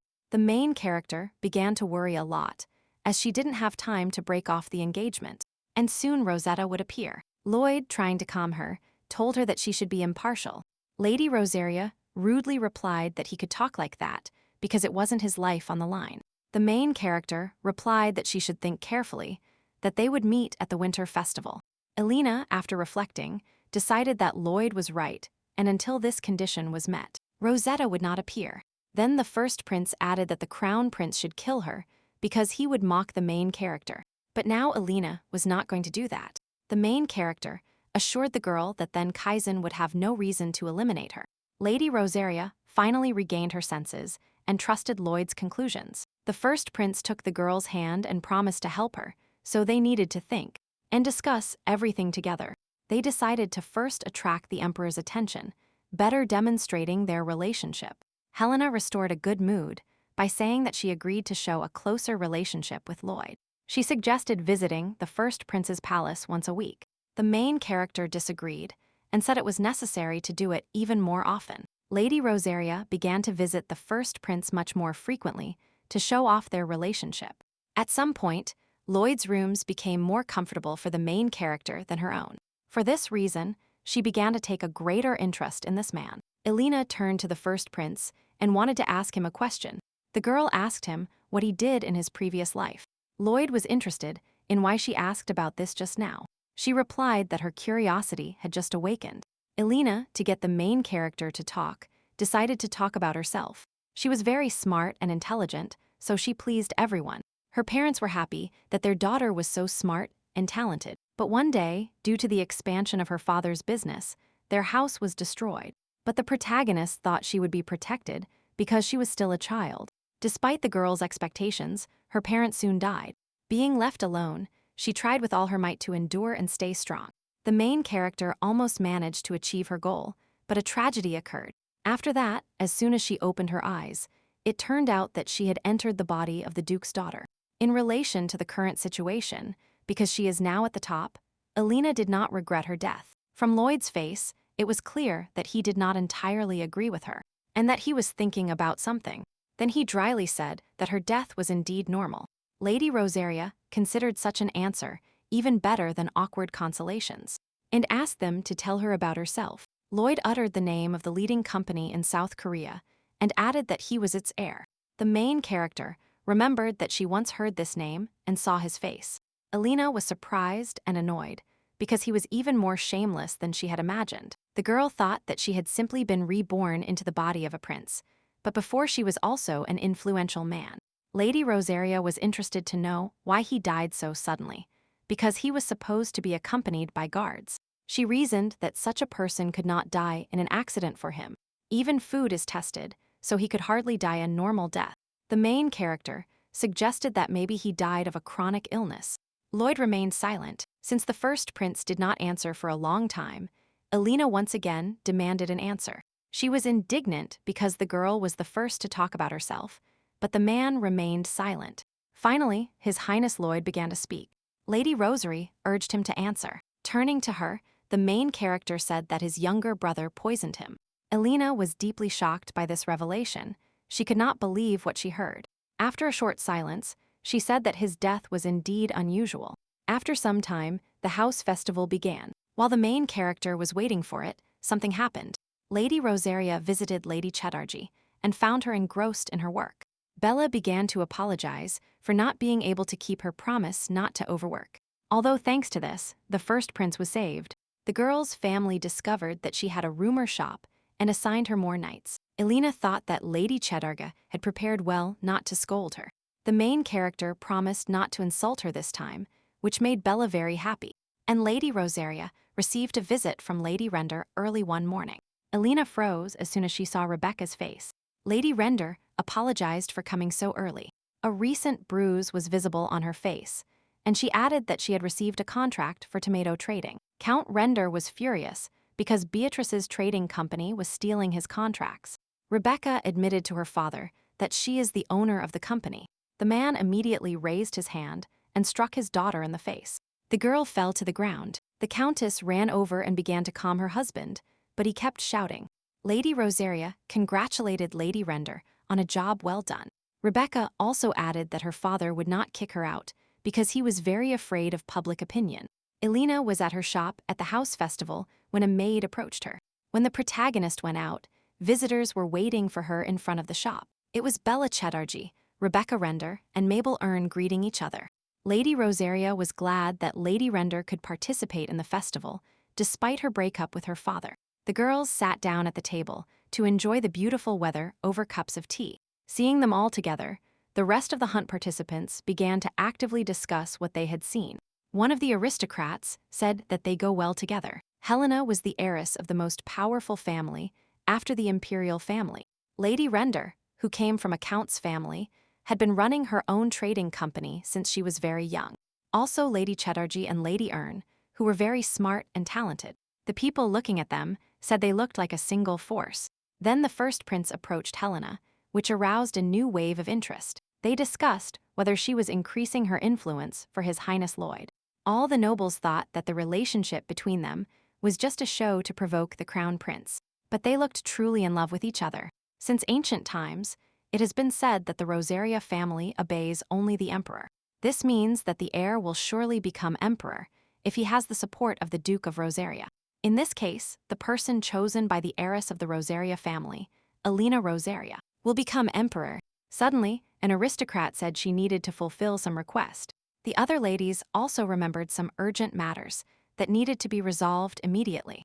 Thus, all the tables near Lady Rosaria's table were empty. The main characters noticed that everyone was paying attention to them and decided to add fuel to the fire. Lloyd took Elena's hand and told her that despite being very busy, nothing was more important to him than getting to know her. In fact, they planned all this in advance to show everyone their relationship. Lady Rosaria suggested taking advantage of the opportunity at the house festival. The first prince asked the girl what exactly she wanted to do. Since a large number of people will gather at the festival, the main character suggested showing everyone their passionate relationship. The main character suggested that for everything to be more authentic, she should practice in advance. To start, Lloyd suggested trying to look like lovers. Elena agreed to try. The first prince did not like the look with which the girl looked at him. Lady Rosaria clarified what was wrong, because in her eyes, in her opinion, there was too much passion. The main character handed him a mirror and said that he looked as if he were about to kill someone. Elena did not know how to portray a loving gaze because she was busy earning money, so she did not have a relationship. The main character tried again and asked Lloyd how it was now. The first prince just laughed at her failed attempts to answer. Over time, they became very good at pretending to be lovers. Elena embroidered a handkerchief and gave it to the first prince, silently criticizing him a little for his overly exaggerated response. Everyone looked at them and could not believe such dramatic changes in Lady Rosaria. The main character smoothed Lloyd's hair and wished him to be careful while hunting. In the eyes of the first prince, Elena looked very beautiful at that moment. Because of this, the main character got lost in her thoughts and just stood still, forgetting the plan. Suddenly, the man grabbed Doña Rosaria by the waist, saying that such a demonstration of their relationship would hasten the breakup of the engagement. The crown prince was immediately informed of what he had seen and began to get angry. Kaysen asked the Marquis of Tennessee if he had prepared everything the crown prince had asked of him. The man replied that everything was going according to the crown prince's will. Obviously, the crown prince is planning something insidious against the main characters. The emperor, in front of all the present aristocrats, announced the start of the house party. The first prince was preparing to go hunting with his newly appointed knight, Gian Johart. Lady Rosaria wished them good luck and to be careful. The crown prince noticed that Helena was talking to Lloyd. He kept looking at her, but there was nothing he could do for now. Lady Render approached the main character and told her to look behind her. Lady Rosaria turned around and saw the crown prince looking at her. Having finished saying goodbye to the first prince, the girl decided to leave now she could only wait. At some point, knights with wounded men appeared near the tents. Elena heard a noise and decided to go find out what had happened. She entered the tent where the wounded were taken. A real chaos reigned there. The healers had not yet appeared. One victim had a deep wound in the chest and was screaming in pain. The second had his left leg seriously injured. They tried to provide him with first aid. Lady Rosaria recognized the second knight. He was an apprentice who was in Lloyd's squadron. Realizing that it was the first prince's people, the main character panicked, thinking something had happened to the first prince. The girl approached one of the knights and asked what had happened. He told her that he was in a hurry and did not fully understand what was happening. One of the knights approached Lady Rosaria and told her that he would tell her everything. They went deep into the forest looking for prey, when suddenly they heard a strange sound. A young deer appeared in front of them. It was decided to catch it because it would attract a lot of attention. The first prince announced to everyone to be ready to hunt and drew his sword. Suddenly, a terrible beast rushed out of the forest and grabbed the deer with its fangs. Lloyd and his retinue were stunned by the appearance of such a large wolf. They could not understand where such a beast could have come from in the imperial hunting grounds. Suddenly, a shout was heard behind them. The main character and her knight turned towards the sound. Another wolf crept up behind them and attacked one of the knights, while others tried to kill it. The animals surrounded them everywhere. Lloyd said that they were much larger than normal wolves. He asked John if there were plans to release those beasts at the festival, and he replied no. The main character realized that Sir Johard meant that someone had deliberately released the wolves. The first prince ordered that the wounded be taken out of the forest first, and in the meantime he would act as bait. John was categorically against this, but Lloyd insisted that it was his order. The main character ran to the side, attracting the attention of the animals. In fact, the animals began to chase the first prince, leaving his retinue alone. His Highness Lloyd was excited, but at the same time understood who was behind this. The man immediately found it strange that the crown prince had been holding back all day. The main character ran close to the tree and dodged it, but the wolf was not as smart. It hit the trunk directly while the first prince was preparing to finish it off. Suddenly, another animal rushed towards him from the side. Someone shouted to Lloyd to be careful. John Johart rushed with his sword towards the animal and got rid of it. The knight began to scold the first prince while he looked at the wolf cut in half. His Highness reflected that he had chosen an even better knight than he originally thought to accompany him. The rest of the wolves, meanwhile, began to absorb the remains of their relatives. Seeing this, John assumed that they had been deliberately starved. Otherwise, they wouldn't have eaten their brother. The first prince suggested with a cheerful smile that they had been specially prepared for him. They prepared to deal with the animals before sunset. The main character said that they have plenty of time and need to finish them off as soon as possible. You must deal with them before the princess, who reacts quickly, comes to save the prince. The knight told Helena that they managed to kill one wolf. The rest chased Lloyd. The main character immediately ordered them to give her a horse so she could go into the forest. The servant tried to dissuade her, while Lady Rosaria had already jumped onto the saddle. The girl ordered him to get out of her way and looked at him threateningly. The servant, who did not expect this from her, was paralyzed, not knowing how to respond. Elena no longer listened to him and galloped towards the forest to help the first prince. She saw bloody swords on the ground and remembered how the knight said that his Highness went deep into the forest. Lady Rosaria dismounted her horse before moving forward. She tore a piece of fabric from her dress and tied her shoes to make it more comfortable. Sir Dio taught her the covering techniques used by escort knights. Elena hesitantly asked him if she would need this knowledge, but the head of the knights insisted. The protagonist also took down her hair, thinking that she would always intervene if something happened to Lloyd, although her contract suggested she could simply observe. But the girl decided this should not be done, so she picked up the sword from the floor. Lady Rosaria headed into the thicket of the forest to help the main character. She walked through the forest for a while when suddenly, the sun's rays hit her eyes. Helena turned her head and saw a temple right in the middle of the forest. It resembled the one whose illustration the main character saw in the book in her past life. The girl wondered if the statue was erected to worship this man. Elena was sure that there was no god or religion in this world. It was also very strange to find a statue of a god that had never been mentioned before. Then a noise was heard from deep within the forest. Lady Rosaria turned in its direction. A huge wolf, obviously very hungry, came out from behind the trees straight towards her. The main character prepared to defend herself to save herself and the first prince. The beast pounced on her, revealing its mouth. Helena prepared to end it all here. And now, Lady Rosaria plunged her sword directly into the animal's throat, trying to sink it as deep as possible. One of the first prince's knights said that these animals are called gray ghost wolves. They live in the north and never leave their territories. Lloyd Kartika theorized that someone had deliberately released them in the hunting grounds. The main character turned to Johart and asked if there were any other wolves left. John replied that many of them fled during the chase, and that they also have a habit of clustering in packs, which means there might be more. The first prince also thought so, and said he wanted to join the game. They heard terrifying sounds behind them, so they turned to look. The main character was alarmed by something, so she ordered a stop.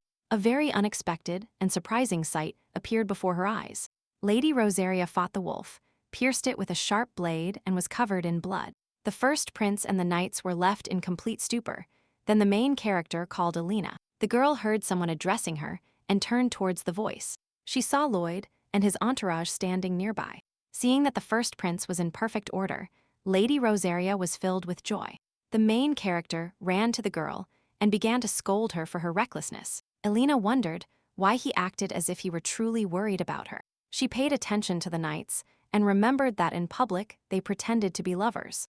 Keeping up the game, Lady Rosaria calmed Lloyd by revealing to him that she was not injured. Upon learning that the blood she had belonged to a wolf, the first prince left her alone. Alina took the first prince's cloak because his clothes were inappropriate and embarrassing.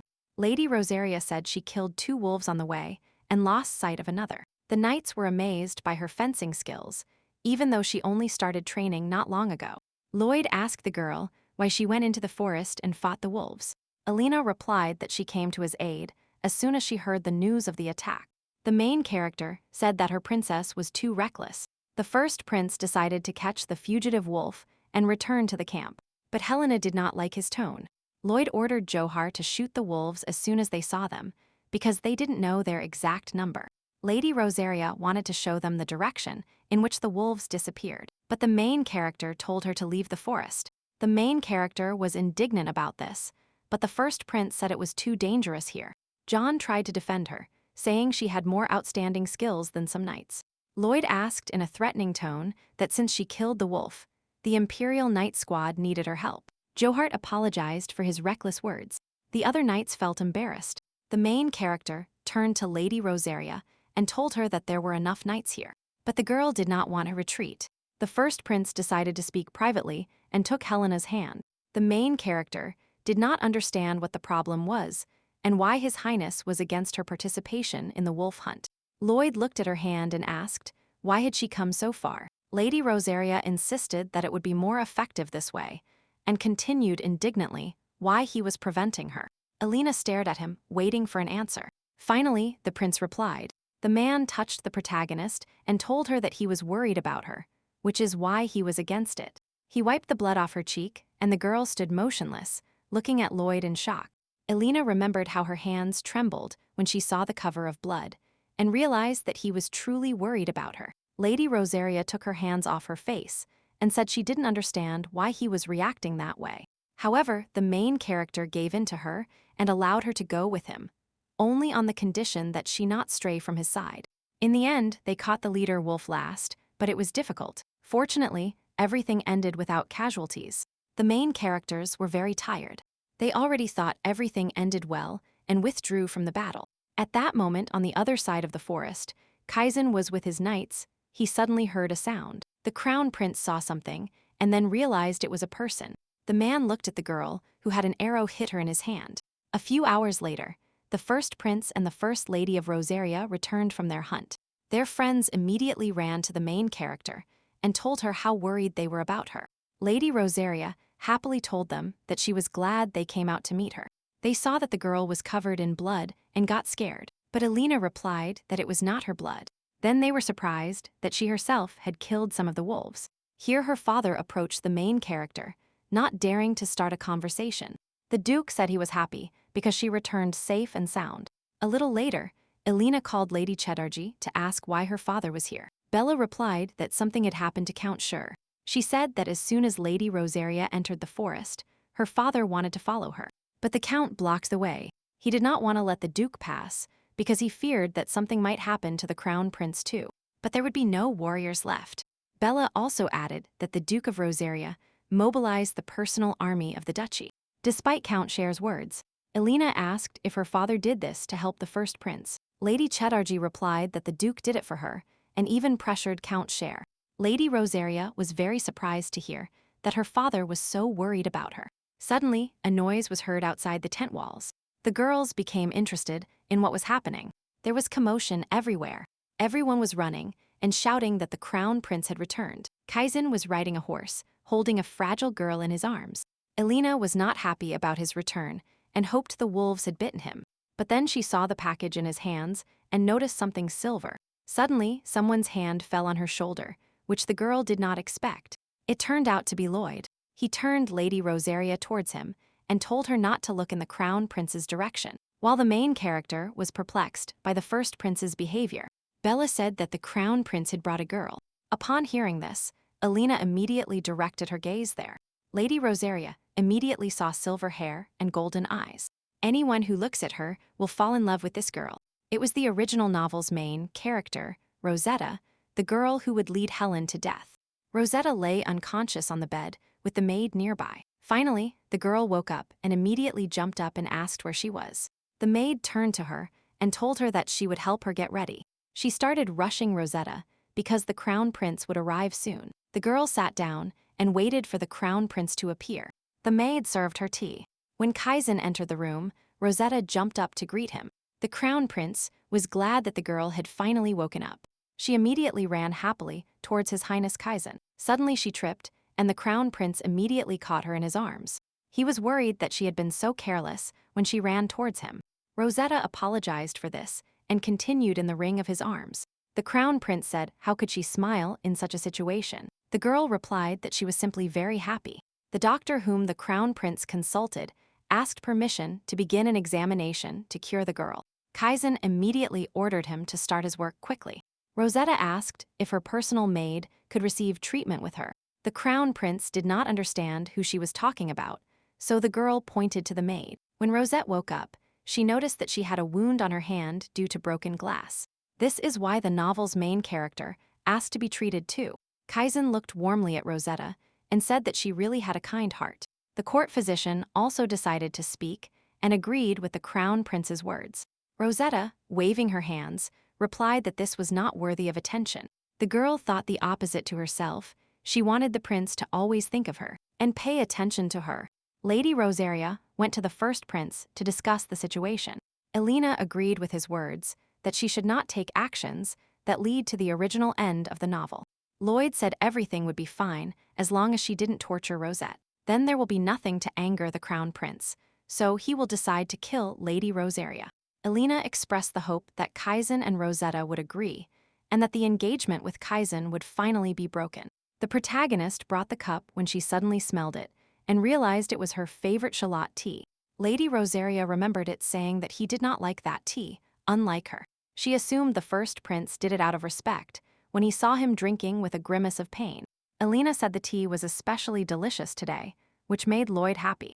The main character said she would stay away for a while, because saving her life was more important to her, and the main character wants to take over the entire country. The first prince agreed, because from now on he needs to work hard to achieve his goal. Elena also advised the man not to let his guard down, as events began to unfold, according to the original novel. The Crown Prince will now become an ideal protagonist, which he was not before. Lady Rosaria remembered that all readers were delighted when Kaizen knelt to court Rosetta.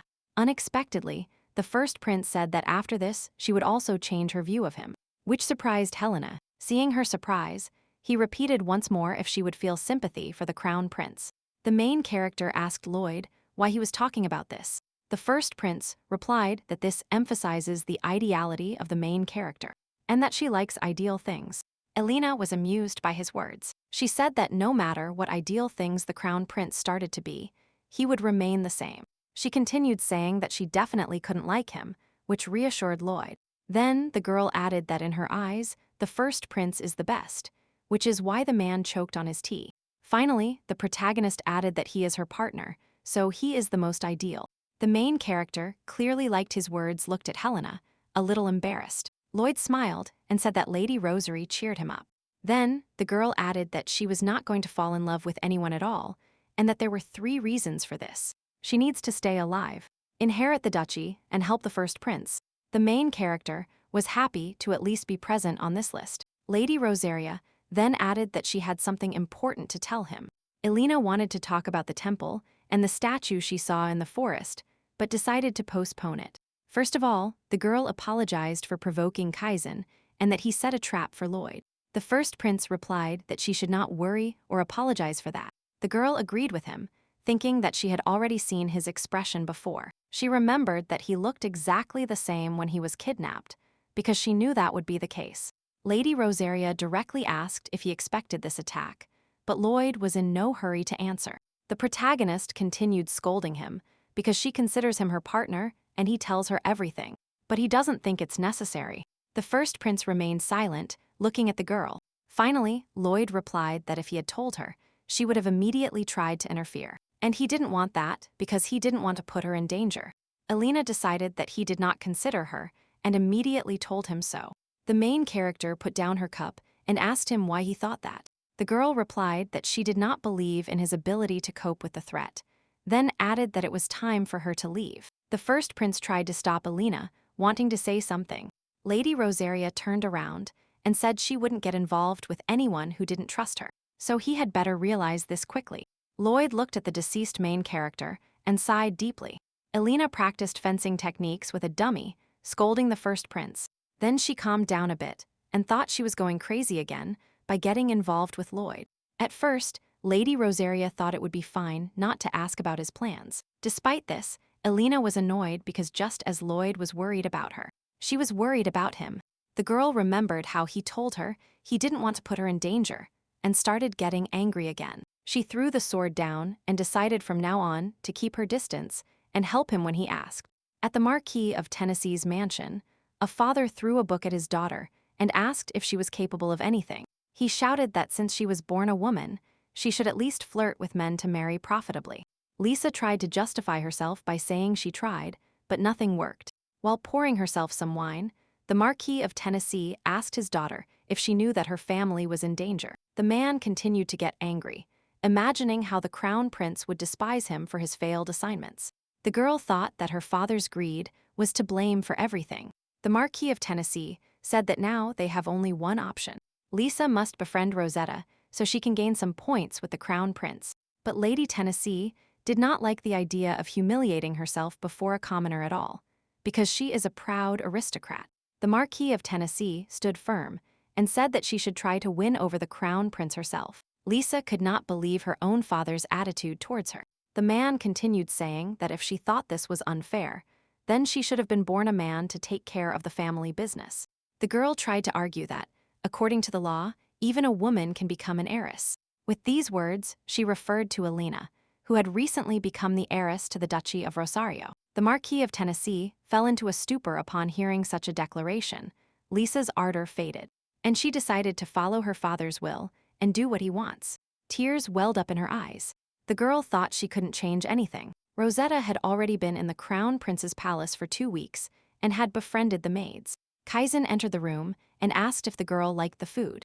The maids began to think that they should have refused to sit at the table with Rosetta. The girl tried to defend the maids, saying that she felt very lonely dining alone.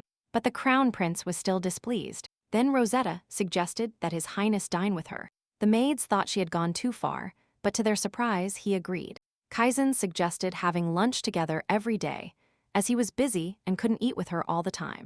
All the maids were amazed by his changes in behavior and character towards Rosetta. The girl asked why the crown prince had visited her today. The crown prince replied that he wanted to introduce her to a person. He continued saying that the Marquis of Tennessee and his daughter came to the palace to meet Rosetta, and Lisa could become friends with her. The girl was very happy. Inside, she thought that the crown prince wanted to leave her in the palace. They arrived at the room where the father and daughter were sitting. Rosetta greeted them and introduced herself. The moment she met this girl, Lisa Tennessee remembered one thing. Rosetta looked like a beautiful white rose without thorns, but if you hold it in your hands, it becomes fragile and dirty. Woolstone Duke walked down the library hallway past the door, behind which a meeting of the Knights Club was taking place. He thought he had done the right thing by refusing to attend these meetings, because he found the organizer unpleasant. Lady Rosaria's mentor wanted to escape quickly before they noticed him. Woolstone began to look through books to find something suitable to teach Alina. As he was standing next to the cabinets, a book began to fall from the opposite shelf. It fell. Lady Rosaria's mentor turned to check it. The man picked up a book that had no cover. He opened it and saw something in it that greatly surprised him. Alina was in the candy shop, thinking that this place was not suitable for her. She spent several agonizing days after her fight with Lloyd, and the Duchess noticed her condition, and she became worried. Lady Rosaria was sitting in her office, taking care of her own business, when suddenly someone knocked on the door. Lady Render and Lady Chatterjee came to visit her. They were worried about her condition and moreover, the girl had almost no free time. The ladies wanted to talk to her about something secret, so Bella found a suitable place. Rebecca pulled Lady Rosaria up to stand and walk with them. The girls led her out of the room, and upon leaving they ran into the Duchess. She wished them to have fun, and Alina assumed that it was her mother who invited them. So they ended up in a pastry shop where they tasted different sweets and drank tea. The main character struggled to resist cute things, so the girls took advantage of it.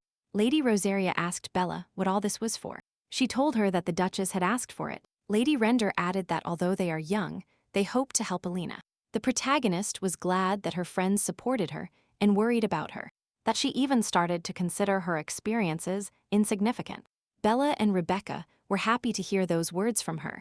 Lady Rosaria decided to change the subject and start talking about cakes. She didn't want to tell them about the fight with Lloyd, but the girls seemed to read her thoughts. And Rebecca asked if something had happened to the first prince. Lady Render and Lady Cheddarji were surprised to see how the fork crumpled in Alina's hands. The main character looked at the bent fork, annoyed and saddened. Her friends tried to calm her down by telling her it was a marriage. Rebecca got up to ask for a new fork. Lady Rosaria decided the topic had been silenced again and clarified with Bella what Lady Render meant. But she didn't know. A servant approached them. Alina thought he had dark hair, just like Lloyd. The main character decided to think about something else so as not to remember the first prince. She looked out the window, saw a new jewelry store there, and thought she should buy a gift for her mother. And then she saw the first prince standing on the street next to the store. The girl wondered why he was looking at his watch so attentively. Maybe he was waiting for someone. She also noticed that he had lost weight. Suddenly, Alina saw something that greatly surprised her. Lady Cheddarji noticed that Lady Rosaria was looking out the window and turned to look too. The main character greeted the girl who approached her. She was holding the box in her hands, smiling happily, and Alina, meanwhile, wondered who she was. The main character thought he started dating a girl because the threat to his life had passed. She reasoned that he lost weight due to lovesickness in her opinion. This was nonsense. Lady Render approached. She asked why they had been looking out the window for so long and also turned in that direction. Rebecca wanted to shout something, but Bella covered her mouth and told her to be quiet. Alina remembered the tea recommended by Lady Render and decided to try it. The main character started pouring tea into a cup, inhaling the wonderful aroma. Then she drank the whole cup in one gulp while the girls watched her in shock. Lady Rosaria praised the tea for its excellent taste, but said it would be even tastier with ice. Bella and Rebecca were frightened by her aura and stuttered that iced tea had become popular in recent days. Lady Cheddarji decided to bring ice for Alina.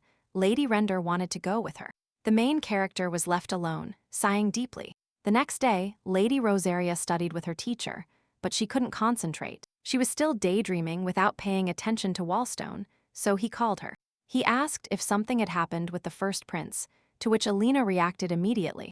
The main character asked why he was asking about this. The man replied that all the ladies' experiences arise from relationships.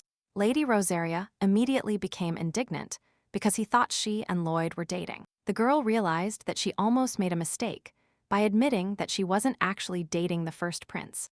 Alina tried to justify herself to her mentor, saying there was nothing of the sort between them. Woolstone Duke made it clear to her that if something bothered her, she could consult him. He had a lot of knowledge, so he believed he could help the main character.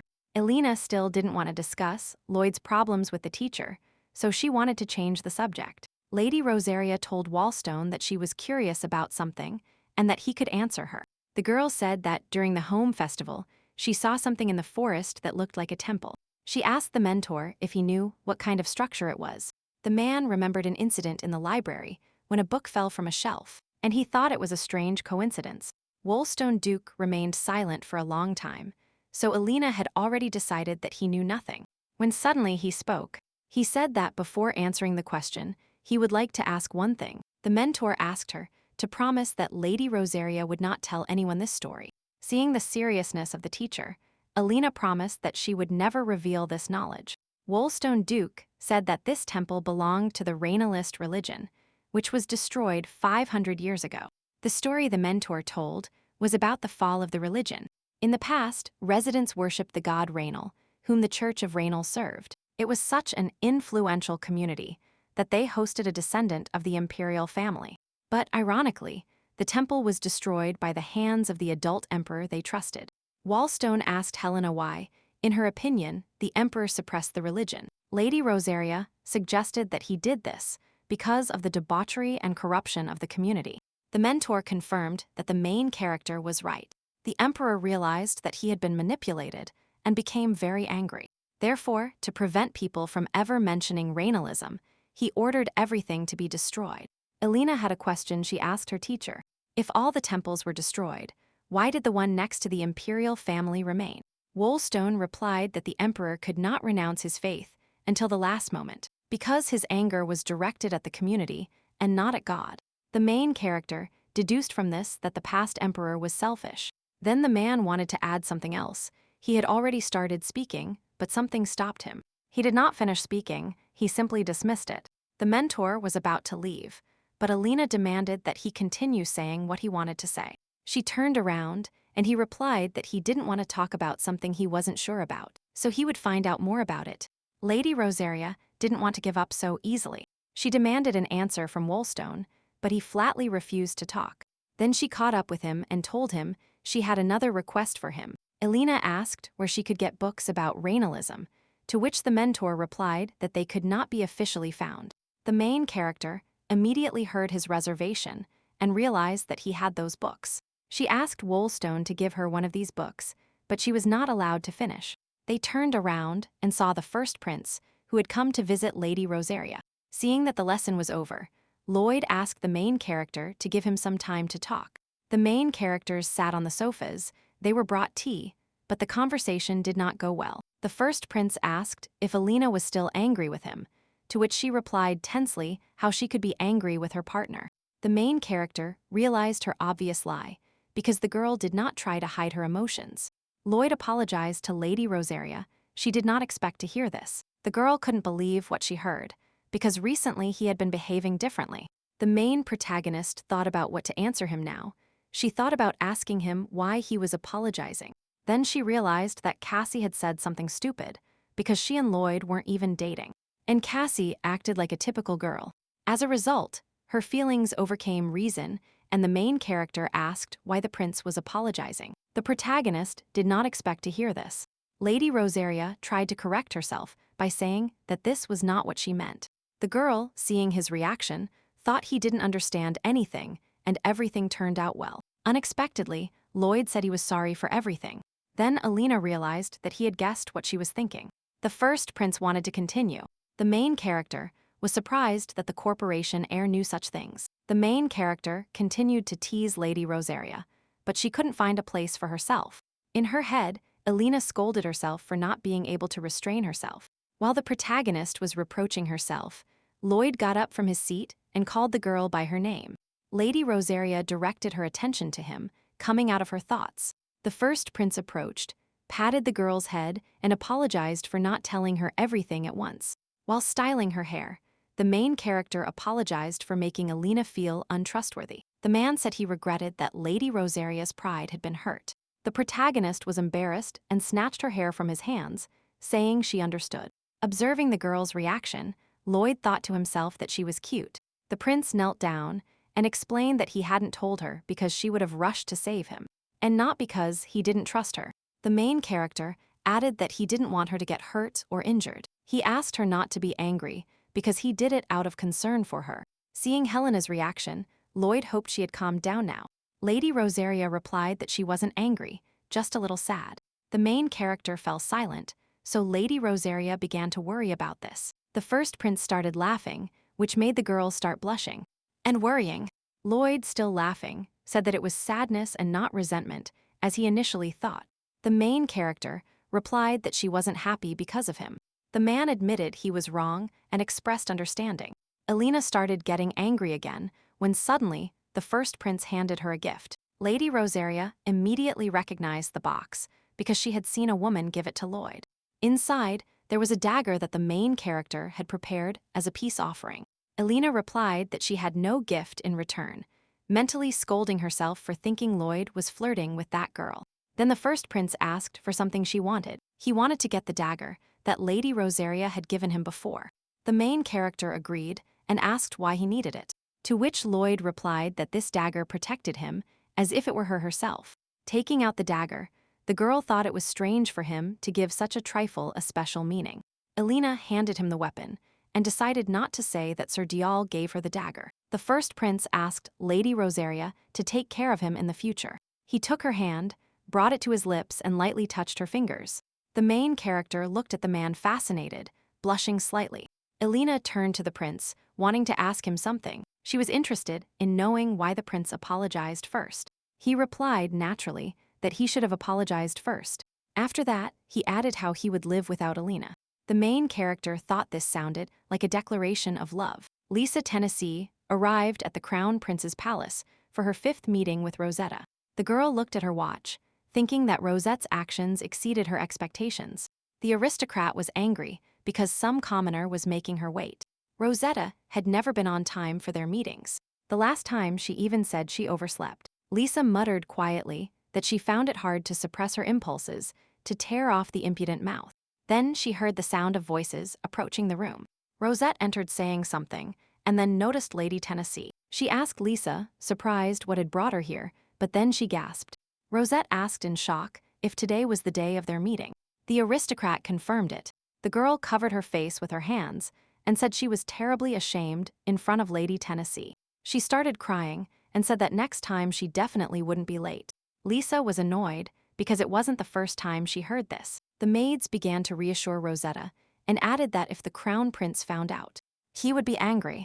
Lady Tennessee decided to let the situation pass because otherwise she might get hurt. Rosetta thanked her and promised that next time she wouldn't allow this to happen. The girl asked to bring her the tea that Kaizen gave her yesterday. Rosetta invited Lady Tennessee to contribute something new to their relationship in this meeting. To start with, she asked Lisa to call her by her first name, which she really didn't like. The aristocrat decided to clarify if she heard everything correctly. Rosetta explained that when people call each other by their first name, they become closer. Lisa was surprised by such a request because she had no reason to call the girl by her first name. Rosetta insisted on being called by her name, saying that their closeness had been going on for a long time. Lady Tennessee almost whispered her name, only the end was heard. Rosetta asked her to repeat it because she didn't hear. Then Lisa called her Sra. Rosetta louder. The novel's main character was satisfied, feeling that they had become closer. The girl asked the maid for confirmation, and she agreed that such an appeal was appropriate. Rosetta was happy, and Lady Tennessee at that moment thought she wanted to spit in her face. Lisa was angry, but also a little smug because the Crown Prince must marry Lady Rosaria. Then the relationship with Rosette will end.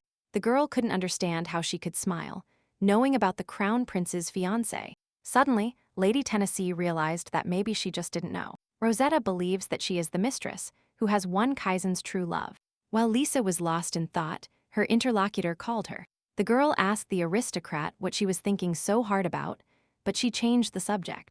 Rosette wanted Lady Tennessee to tell her about the Crown Prince because she knew little about him. The girl said that Kaizen didn't want to talk about himself, arguing that she didn't need to know. Lisa realized that the opportunity had arisen very quickly, and she needed to take advantage of it. Rosetta was happy that Lady Tennessee agreed to her request. The aristocrat told the girl that the Crown Prince was engaged, and she was shocked. Lisa pretended to be upset that she had said too much, and complained that no one had told her about this before. Lady Tennessee revealed that Kaizen's fiancée is the only princess of the empire, and heiress to the Duchy of Rosaria, Princess Helena of Rosaria. The aristocrat continued to praise Lady Rosaria, and Rosetta was horrified that she was a noble princess. The novel's main character was very upset and could not believe that she could treat Helena the same way she treated her. Lisa thought that Lady Rosaria's actions were just to get attention, and she still liked the Crown Prince.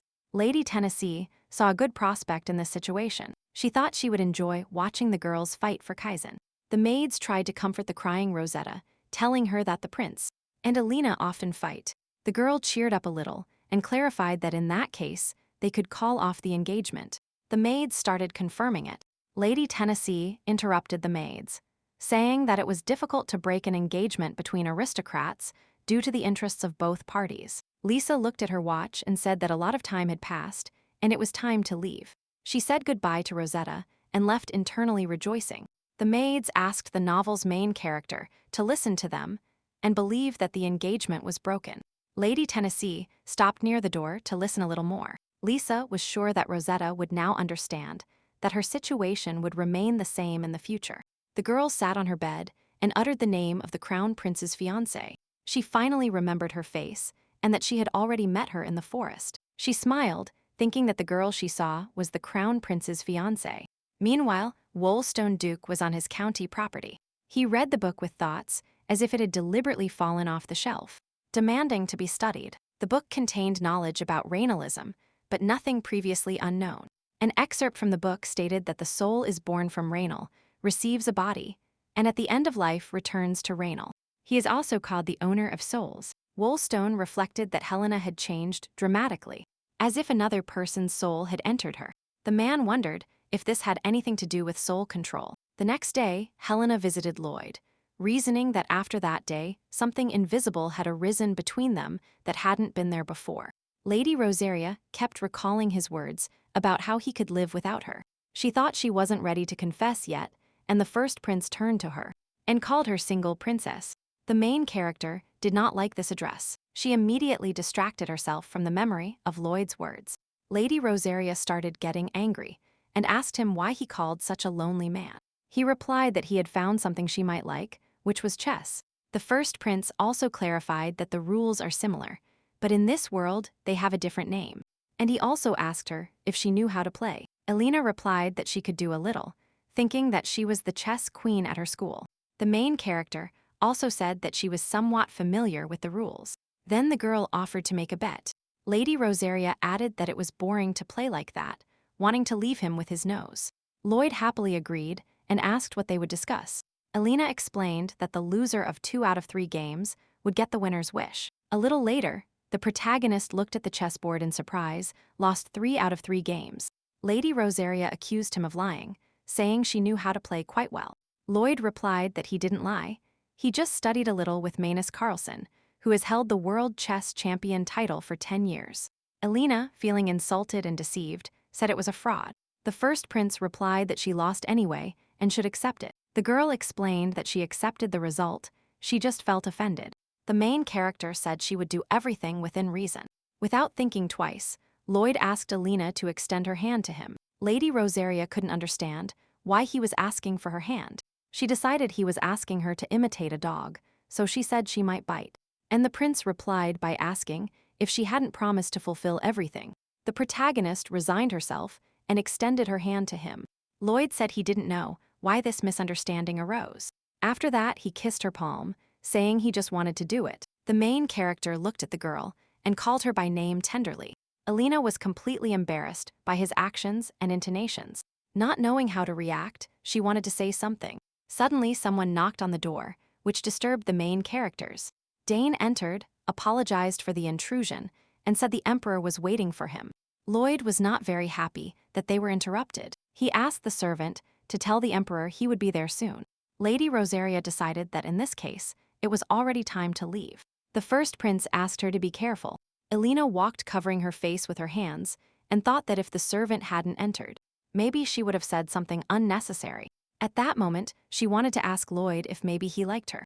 The main character couldn't understand his actions because he was very persistent in his pursuit of victory. Looking at her hand, she suddenly noticed a girl standing behind a tree. She recognized this silver hair and realized it was Rosetta. The girl, standing behind a tree, looked at Lady Rosaria from afar. Rosetta decided to approach her and talk to Helena, who, in turn, wondered why she was here. Because before she spent all her time in the Crown Prince's palace. The main character first tried to calm down, because someday they would have to meet face to face. Lady Rosaria greeted Rosetta, who was surprised to meet her. Elena replied that there was at least one person in the empire who didn't know about her, especially since Rosetta knew her. The girl replied that the maids told her about her, that she was the Crown Prince's fiancée, and that she frequently visited the first prince's palace. The main character asked her why she came to her knowing all this. Rosetta replied that she wanted to apologize. Elena clarified why she was apologizing. The girl answered about her relationship with the Crown Prince, but Lady Rosaria said everything was fine. The protagonist said she already heard that the Crown Prince wants to break off the engagement and Besides, he has a loved one, so Rosetta's appearance doesn't bother her. Rosette asked if that meant Alina wasn't angry with her. Lady Rosaria replied that the girl shouldn't worry about her relationship. After that, they switched to a normal conversation. The main character asked Rosetta if she got permission from Kaizen to come here. The girl replied that she had come secretly, as the crown prince wouldn't like it. She asked the maids to keep everything secret and came. The main character felt an elusive sense of discomfort after her words.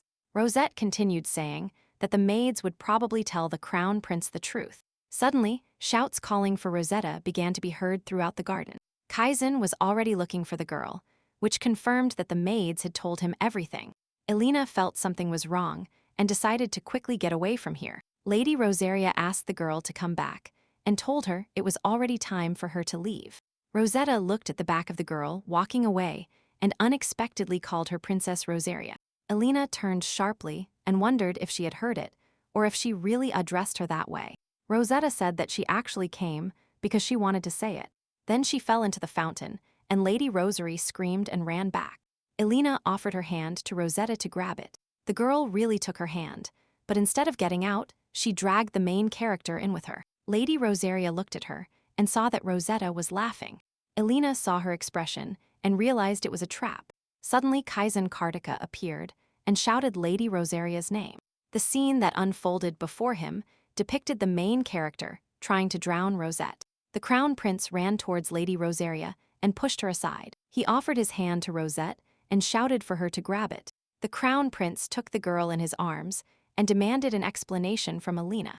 The main character was not going to admit her guilt and demanded an explanation from Rosetta. Kaizen clarified if she meant that she herself fell into the water. Lady Rosaria denied her involvement in this.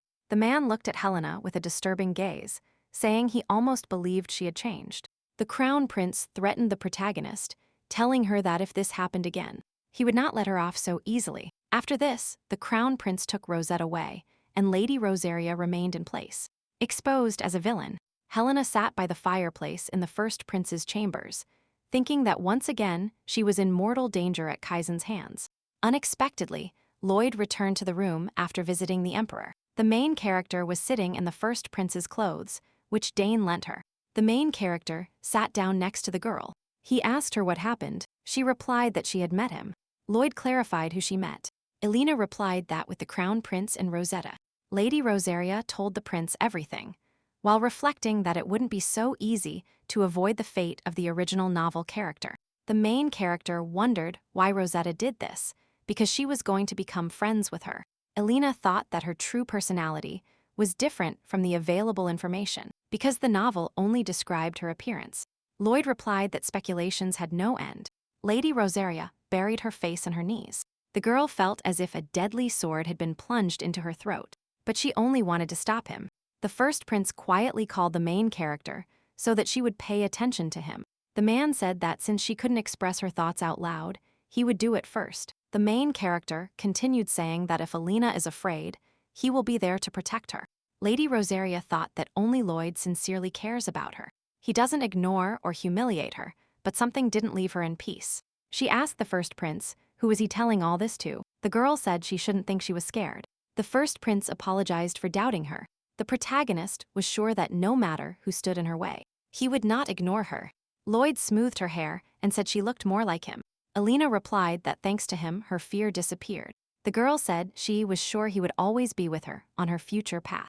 Lady Rosaria turned to the main character and asked if he was ready for the future because it would be heavier than her. The first prince replied with a smile that he was just waiting for her to say that. Lloyd kissed Helena's forehead, thinking that everything would be as she wanted. At that moment in his palace, the crown prince asked Rosetta why she went to the first prince's palace. Kaizen concluded that she went there on purpose. The girl confirmed it. Rosetta said she heard from the maids about the crown prince's fiancé, and she became curious. The crown prince asked why she was interested in Lady Rosaria. Rosetta replied that she just wanted to get closer to the duke's daughter. The girl also added that she wanted to be forgiven for her lack of tact, because that was something very dear to the crown prince. Kaizen threw Rosetta onto the bed and said it was the first time he had met a woman with such a kind heart. He then added that the girl should not worry, because Helena would only be an ornament by his side when he became emperor. The crown prince continued saying that Rosette was the ideal woman he dreamed of, and that he would make her the second empress. The girl replied that she was just a commoner, but Kaysen told her not to worry about that. The crown prince asked Rosette to raise her arms and hug his neck if she agreed. The girl replied that she belonged to the crown prince, so she would do whatever he told her. Later, the crown prince left Rosetta's chambers, and someone called him. It was Lloyd. Kaizen asked him why he had come, to which he began to be sarcastic. The first prince replied that he heard about the arrival of his younger brother at his palace, who didn't even visit him. The crown prince became terribly angry because he called him little brother and began threatening to cut off his tongue. The main character said that the conversation would be about that little animal that he couldn't contain today. Kaizen realized that Helena told Lloyd about the incident, so he decided to give him advice. The crown prince advised him to abandon Lady Rosaria because he should know what she tried to do to Rosetta. He also added that the first prince should not allow himself to be used, otherwise the reputation of the imperial family would be affected. The main character, with the sweetest smile, replied that he would like to thank you for your kind advice. But there is one thing. The man turned, and his fist pointed directly at the crown prince. The blow hit the crown prince's solar plexus, taking his breath away. Kaizen put his hands on his stomach and fell to his knees, cursing the first prince. The main protagonist replied that his thanks ended there. Lloyd walked away, leaving his little brother lying on the floor. The crown prince looked at him angrily, promising that he would definitely return this blow. Rosetta woke up in the morning feeling that she had slept well. Looking at the magnificent decoration of the room, she thought that this place suited her best. Since she was very young, she realized that appearance is a very useful tool. Everyone loved her, cared about her mood, so they gave her many gifts. Rosetta enjoyed this. She believed she would live happily in universal love. This continued until the old landowner of the village coveted her. The girl blamed everyone who cared about her because no one helped her. In such a desperate situation, she realized other aspects of her beauty. Then Rosetta ran away, wanting more power. For this, she needed to reach the capital, because there are many aristocrats there. Thinking that a beauty like her would meet the right person, they would no longer treat her carelessly. As a result, she was lucky enough to meet a truly great personality. But she did not expect that he already had a fiancé and moreover the heiress to a duchy. But for Rosetta, this was not an obstacle. She believed that she had nothing special, because the girl was going to send Lady Rosaria's reputation to hell. Rosetta asked her maid Gannet to deliver the letter to the information merchant. Elena was in her office, thinking about the information she had learned about the temple. She planned to do this immediately after the festival, but due to the development of her relationship with Lloyd, it got in the way. The protagonist realized that she was thinking about the first prince again, so she tried to concentrate. Lady Rosaria identified places to gather information about Rainalism. This cheered her up. Elena expected everything to be fine until she heard about Rainalism, but she became careless because a rumor started spreading through the capital. Lena ran into the office and asked Lady Rosaria if she had heard the rumors. The maid told the main character that they were talking about this in the market. A few days later, Elena's friends visited her to see if she was worried about the rumors. Lady Rosaria reassured the girls, saying she wasn't surprised by the rumors. She was more interested in knowing if the ladies believed these rumors were true. The girls immediately denied it and stated that they couldn't tell the truth, which surprised Elena. Lady Chatterjee added that all this looks like information manipulation, so they can use the same method. Bella suggested saying that Rosette's maid pushed Lady Rosaria, but the main character rejected this idea. Elena said that falsifying information is very bad. Lady Chatterjee agreed, but then Lady Rosaria added that it was better for a girl to do this when she grew up. Bella's rumor shop had been established, so she was even planning to open new branches in other territories. The main character thought they could use this, but the method would only be suitable once. The main character's ultimate goal was to overthrow the crown prince, and now there is no way to become friends with Rosetta. Elena wanted to take advantage of this situation to tear off her victim mask. Lady Rosaria wanted to ask her friends for a favor. The girls immediately, happily agreed to hear her request. First, the main character found out how Lady Render was doing with her business, generating good income. Since revealing her identity, doing business has become more comfortable, and now her company is growing without hesitation. Elena was worried about the Render family relationship, Rebecca. She said she left home. Lady Rosaria was shocked by this news, worrying about her parents. Lady Render replied that she was happier now than ever and enjoyed her life. After that, the main character got down to business and asked if they had medical masks. And of what quality? Rebecca said there are some masks consisting of 2 thin pieces of fabric. Elena asked about the shape. Lady Render confirmed that triangular-shaped masks did not suit the main character well. Lady Rosaria asked the girl if she could contact the master to remake them. She promised to arrange a meeting. Then, the main character approached Lady Cheddarji about her new branch outside the capital. The girl told Bella she had a suitable place she could recommend. Elena pointed to Count Robert's lands and said that besides opening a branch, she would have to monitor a nearby location. Lady Cheddar and clarified why Robert. Lady Rosaria replied that something should happen there after a while. Bella asked what kind of event this was, but the main character replied that she should find the information herself. She is the owner of a rumor shop. Then, Elena moved on to Lady Ern and asked if she had been to the first prince's garden. Mabel said she had made many discoveries and that the notes had already filled 15 notebooks. The girl also boasted that thanks to this she was accepted into the academy. Lady Rosaria congratulated her and said it was due to her talent. Lady Ern was annoyed that people didn't know Elena's true face, and she was ashamed because she helped everyone for her own benefit. The main character clarified what kind of research Mabel is doing. The girl replied that it was about various scientific experiments related to plants. Lady Rosaria praised her knowledge of the healing art, but felt a little embarrassed. Then Elena added that all this was very useful, because she had a request related to her field. The main character asked Lady Arn to study poisons and medicines to develop a vaccine against the coming epidemic. The girls were shocked by her request, but Mabel agreed to do it. The Crown Prince was spending time with Rosette, noticing that something was wrong with her lately. He asked her about it. Rosette replied, surprised that she was fine. The Crown Prince replied that she didn't need to hide anything. Kaizen asked if someone was harassing her, hinting at Lady Rosaria. The girl began to deny his assumptions, actively waving her hand. Rosetta said she is sad because she misses her hometown, where the festival usually takes place at this time. She added that all the locals are very kind and sweet and have always treated her well. But now she constantly had to sit in the palace, so Rosetta longed for that atmosphere. The girl thought she had to make a good impression on the people outside the walls to improve her reputation. Kaizen asked if she wanted to go out. Rosetta happily clarified if it was possible, turning to him. But she was met with a strange look from the Crown Prince and couldn't understand why he looked like that. The Crown Prince repeated the question again. Then Rosetta came up with an idea. The girl covered his hand with hers and asked if they could go together. She said she would have fun alone, but it would be much more fun together. Kaizen agreed with the proposal to go together and then called a servant. Rosetta at that moment thought that he had become seriously fond of her, which was not appropriate for a Crown Prince. The Crown Prince turned to the girl and told her they would leave tomorrow. She was grateful. The next day they walked together down a noisy city street. Rosetta pointed at the jewelry, saying they were very beautiful. Kaizen replied that there was no need to look when you could buy them. They were watched from the entrance gate by small thieves who chose them as victims. The children discussed who would go, the one who hadn't completed his plan. He volunteered. When Kaizen and Rosetta came out of the store, the boy ran after them. He bumped directly into the girl. She shouted in surprise and fear. The boy fell to the ground.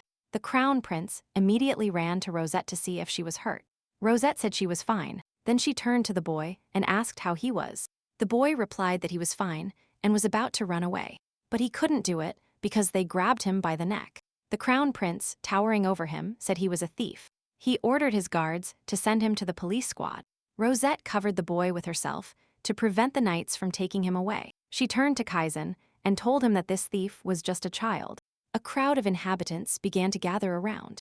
They heard the girl calling the man Your Highness.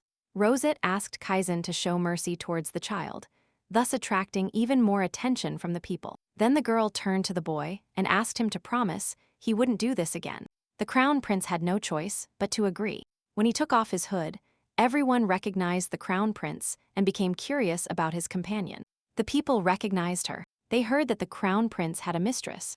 Rosette heard the townspeople praising her. She wanted them to love her even more. She hoped they would spread the word about who was currently with the Crown Prince. The girl wanted people to accept her as the second empress of this country. The trio of children wondered why the adults were so jubilant, because this is not something that deserves praise. They wondered what would happen to the boy, because now everyone knew his face and he could no longer be a pickpocket. A few days later, Woolstone Duke asked Alina if Rainalism existed today, and if she would believe in it. Lady Rosaria didn't fully understand why her mentor asked that question, but the man asked pretending he hadn't asked anything. The main character replied that she couldn't do this, believing she had found something in the book. The teacher tried to deny everything, but Alina didn't want to give up. She offered to discuss it all. Trying to convince him, the girl said she has money, power, that she is smart, and that she can solve everything. Woolston decided to give in because he had doubts, so he said he wanted to talk about a book he had read. The man added that there are few people with whom one can talk about this topic. Alina agreed. Lady Rosaria then said that for their discussion to be better, she also needed to read this book. The mentor agreed to bring her the book next time, thinking the girl was not missing the opportunity. Their classes ended. Woolston Duke was about to leave, but Alina turned to him. She asked him why he wasn't asking questions about the rumors about her. The mentor replied that he only believed what he saw, and that rumors were just rumors. The main character thanked him for those words and his opinion. The man asked if she thanked him for the way he appreciated her, but then said he was joking. While continuing to pack his things, Woolstone said he once met Lady Rosetta. Lady Rosaria, becoming serious, clarified what she thought of her. The main character considered her the strangest person she had ever met, but she always receives the affection of those around her, as if someone had specially turned her into the main character of the novel. The mentor described Rosetta as a beautiful girl, a bright person who gets along with everyone. Lady Rosaria asked if there was anything else, but the teacher clarified why there had to be anything else. Alina replied that he didn't have the impression that she wanted everyone to love her and treat her well. The man replied negatively, but the girl was surprised that Rosetta's charms didn't work on Woolstone. She realized that for some unknown reason, he was immune to her charm, so she was happy. The mentor didn't understand why she was laughing, but Alina praised him for being a good judge of people. He replied that this is why he was her guidance teacher. Finally, Woolstone took care of his business. Lady Rosaria asked him to be careful on the way. Suddenly, the mentor stopped and said that he also wanted to ask the girl a question. He turned around and asked her if she was aware of the incident with the thief a few days ago. She replied that she was. Then, Woolstone Duke asked what Alina would do with the boy. To this question, the main character replied that she would not let him go so easily. The mentor said, with a smile, that this answer was typical of Lady Rosaria. After the teacher left, the main character looked out the window. The boy from the garden, who until recently had been a thief, turned towards her. Happily, he waved his hand towards the main character, noticing her silhouette in the window. Alina laughed and said that the gardener would not like him being distracted while working. The man really saw that the boy was distracted and got angry. When the girl met this boy, he was in a more dangerous situation than she thought. A few days ago, Lady Chatterjee got information about the boy and passed it to Lady Rosaria at her request. After reviewing the recordings, the protagonist was outraged by what she read. After everyone saw his face, he could no longer carry out the normalized plan, and he was beaten and kicked out. He flirted with almost everyone and was finally caught. The boy was handed over to the police and locked behind bars. Alina realized that he would not last long and that he would soon die at this rate. Lady Rosaria asked Bella for another favor, and she agreed. A few hours later, the boy was brought to the Rosario Duchy. He was scared and exhausted. The main character turned to the boy and asked if he was the hero of the latest rumors. The boy, fearing for his life, fell to his knees, saying that he was the culprit and that he would not do it again. Alina asked him what he was guilty of and what he would no longer do. The boy replied that he would steal. Lady Rosaria replied that he had promised that then, but the boy did not know what to answer. The main character continued saying that badly behaved children should be punished. The boy decided that she would kill him. The girl invited him to work for her so that it would be easier for her to watch him. The boy lifted his tear-stained face, not believing what he had just heard. Lady Rosaria repeated that her gardener lacked manpower, and that it would be easier for her to look after them if he worked for them. The boy began to cry even more, feeling great relief and gratitude. The main character replied that there was no need to thank her, because she would work him to exhaustion. The boy said that everything was fine. After checking the boy's condition, Alina was even more convinced that Rosetta was using him. The girl realized that she had staged this scene on purpose to show the difference between them, and after achieving the desired image, she left the boy in pieces. Now Lady Rosaria finally understood what Rosetta's goal was. The protagonist decided to put all her strength into stopping their goals. She uses people as consumables for this. A week later, the main characters headed to a place not far from the city. Elena asked where they were going. Lloyd replied that they were having a picnic and asked if this was why she was dressed like this. The girl wore comfortable clothes. She also had a wide hat to protect herself from the sun. She said that it was Lena who insisted on such an outfit. But the first prince realized, because Lady Rosaria really dressed up when she heard they were going to have fun. The weather was getting worse, so Elena was a little annoyed. But the main character only had time that day. Lady Rosario said, "Let's start praying it doesn't rain." The fact that the first prince found time was really surprising, because after Rachel Cedric became his assistant, the prince's influence increased considerably. The main character's connecting link was the power of the Beatrice Trading Company, owned by Rebecca Render. Elena thought that the name of two of those foundations, as their strength increased, their strength would also increase. Lloyd asked Lady Rosaria to stop thinking about what she was thinking, because her face looked scary. Finally, the carriage stopped, and they arrived at the designated place. The main character invited Lady Rosaria to walk with him. The girl took his hand and happily agreed to take a walk. A strong wind picked up, but Lloyd wanted to make sure to show Helena his land. Lady Rosaria didn't understand what land the first prince was talking about. They were on the territories that the emperor granted to his eldest son. He told her to choose between 3 lands. After having toured them all, the main character chose this one. The lands began to look even nicer to Lady Rosaria because she knew whose lands they were. Lloyd said that the other 2 places were close to the second empress's territory and near the Rosario Duchy. The main character was surprised that the man chose these lands instead of those precious ones. Then, Elena remembered his words that he himself had traveled through all of them, which means he couldn't help but notice the advantages of those 2 places. Then she wondered if there was something special here that outweighed those benefits. Lloyd suggested that we walk further and explore other places. Lady Rosaria immediately agreed, inspired by his conjectures. But the main character's energy faded a bit because they had been walking for a long time. The first prince replied that they had come to the right place. The main character began to look around. Elena was a little disappointed, but then her gaze fell on the trees. Seeing them, Lady Rosaria immediately cheered up and wanted to approach them. The girl, upon approaching, realized that they were coffee trees. Lloyd approached and asked her if she liked this land now. Lady Rosary immediately accepted. The first prince began to tease the main character, telling her that maybe she should have chosen other lands. But she told him to forget it. The main character asked Elena again if she had chosen a good land, which the girl immediately confirmed. In a fit of emotion, Lady Rosaria hugged Lloyd, calling him the best. The first prince was stunned by the main character's sudden pressure. Elena was very happy because now they would have a stable financial situation. Then the girl realized that they were too close to each other, which she hadn't noticed before due to her joy. As they stood and looked at each other in silence, it began to rain. His Highness Lloyd Cardica suggested looking for some kind of shelter so as not to get completely wet. After a while, the main characters were able to find a viewpoint to shelter from the rain. The first prince said that something would need to be built soon.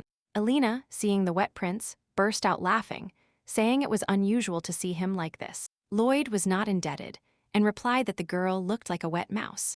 Lady Rosaria was indignant at where she had seen such a beautiful mouse and sneezed. The main character offered to wring out the clothes. Otherwise, they would catch a cold. The girl agreed. The first prince turned towards the sound and saw that the main character was trying to take off her underwear. He asked her how long she would be undressing, and Elena turned to him. The clothes were all wet and heavy. Lady Rosaria did not want to put them on. Then Lloyd gave her his clothes so that she could cover herself and not catch a cold. The main character saw that the first prince's ears were red and thought he was embarrassed. Lady Rosaria decided to tease him a little, so she asked if he was excited. The girl continued with a malicious smile, saying that she was beautiful both in face and body. And besides, her clothes were soaked. Elena added that she was teasing his inexperience, but that he was also not used to this kind of situation.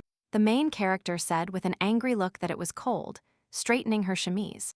The man repeated that it was cold now, and moreover, she herself was sobbing. Lloyd added that it's good to have confidence, but you have to consider the situation.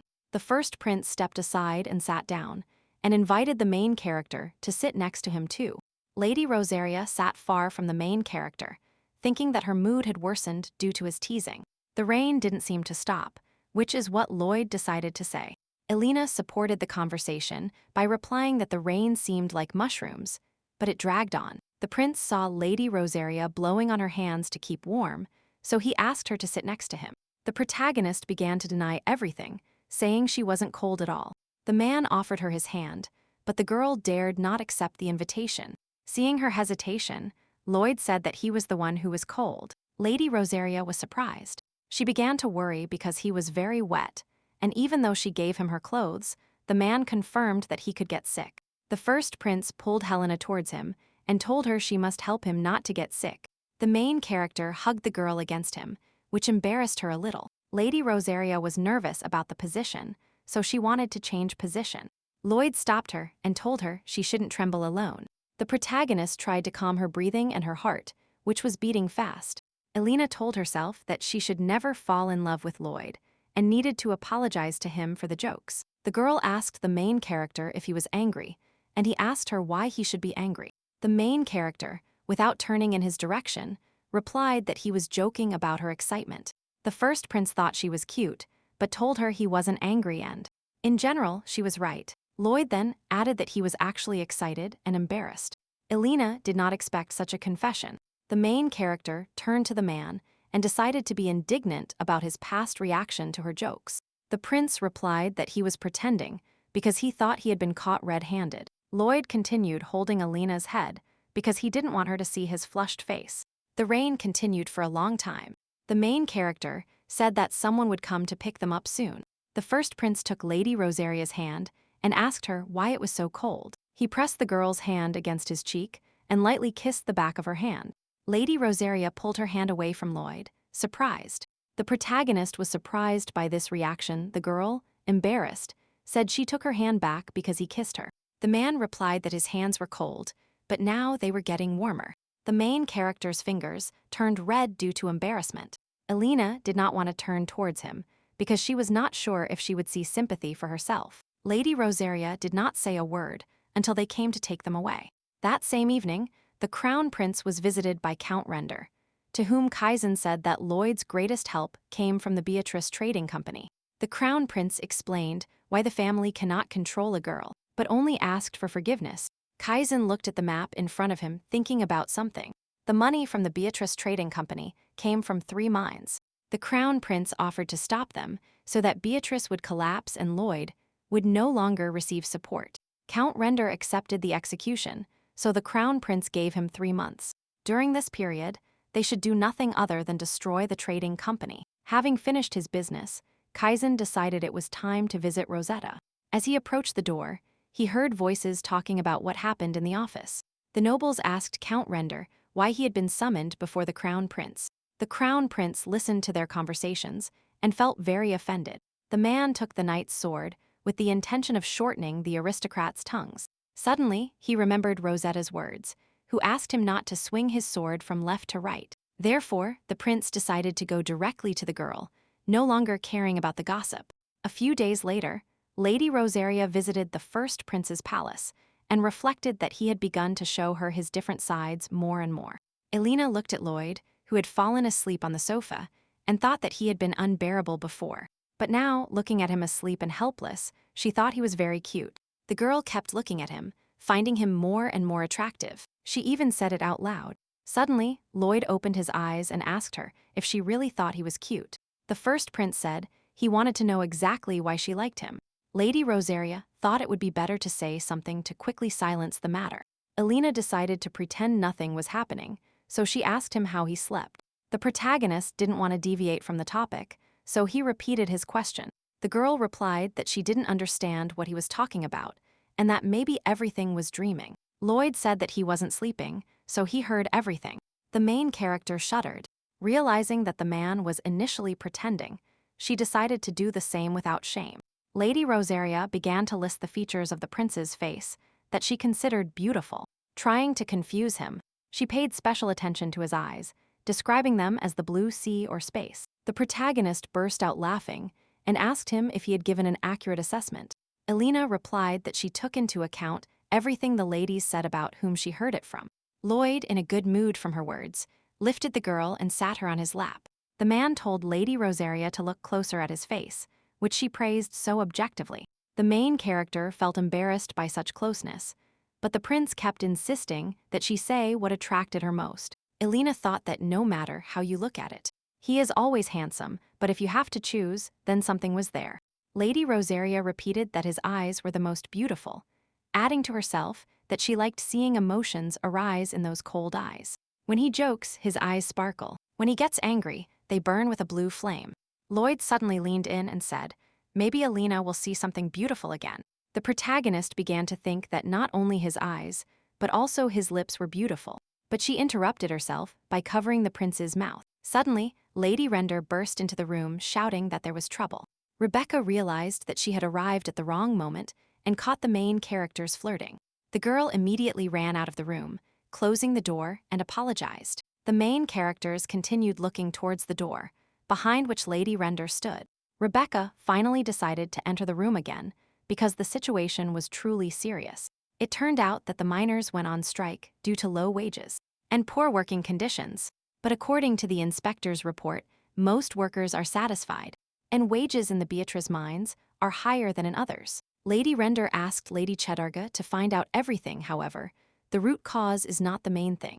The most important thing was that if the production volume decreased, the company would collapse in 3 months. Rebecca, as the director of the Beatrice Trading Company, was not prepared for this. Lady Rosaria tried to calm Lady Render. The girl was almost crying. Elena then added that the girl stopped worrying, because what worried her would not happen. Rebecca cheered up, believing that the main character would have a solution to this problem.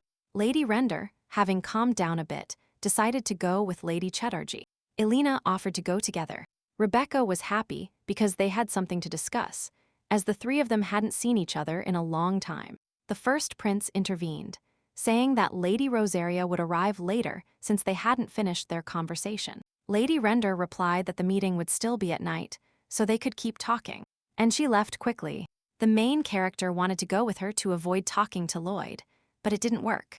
Lady Rosaria decided to continue with today's brazen concept and change the subject. Starting to talk about the mines again, she added that they could take advantage of their recent discovery, but the prince remained silent. Elena thought he had guessed her intentions to avoid the conversation.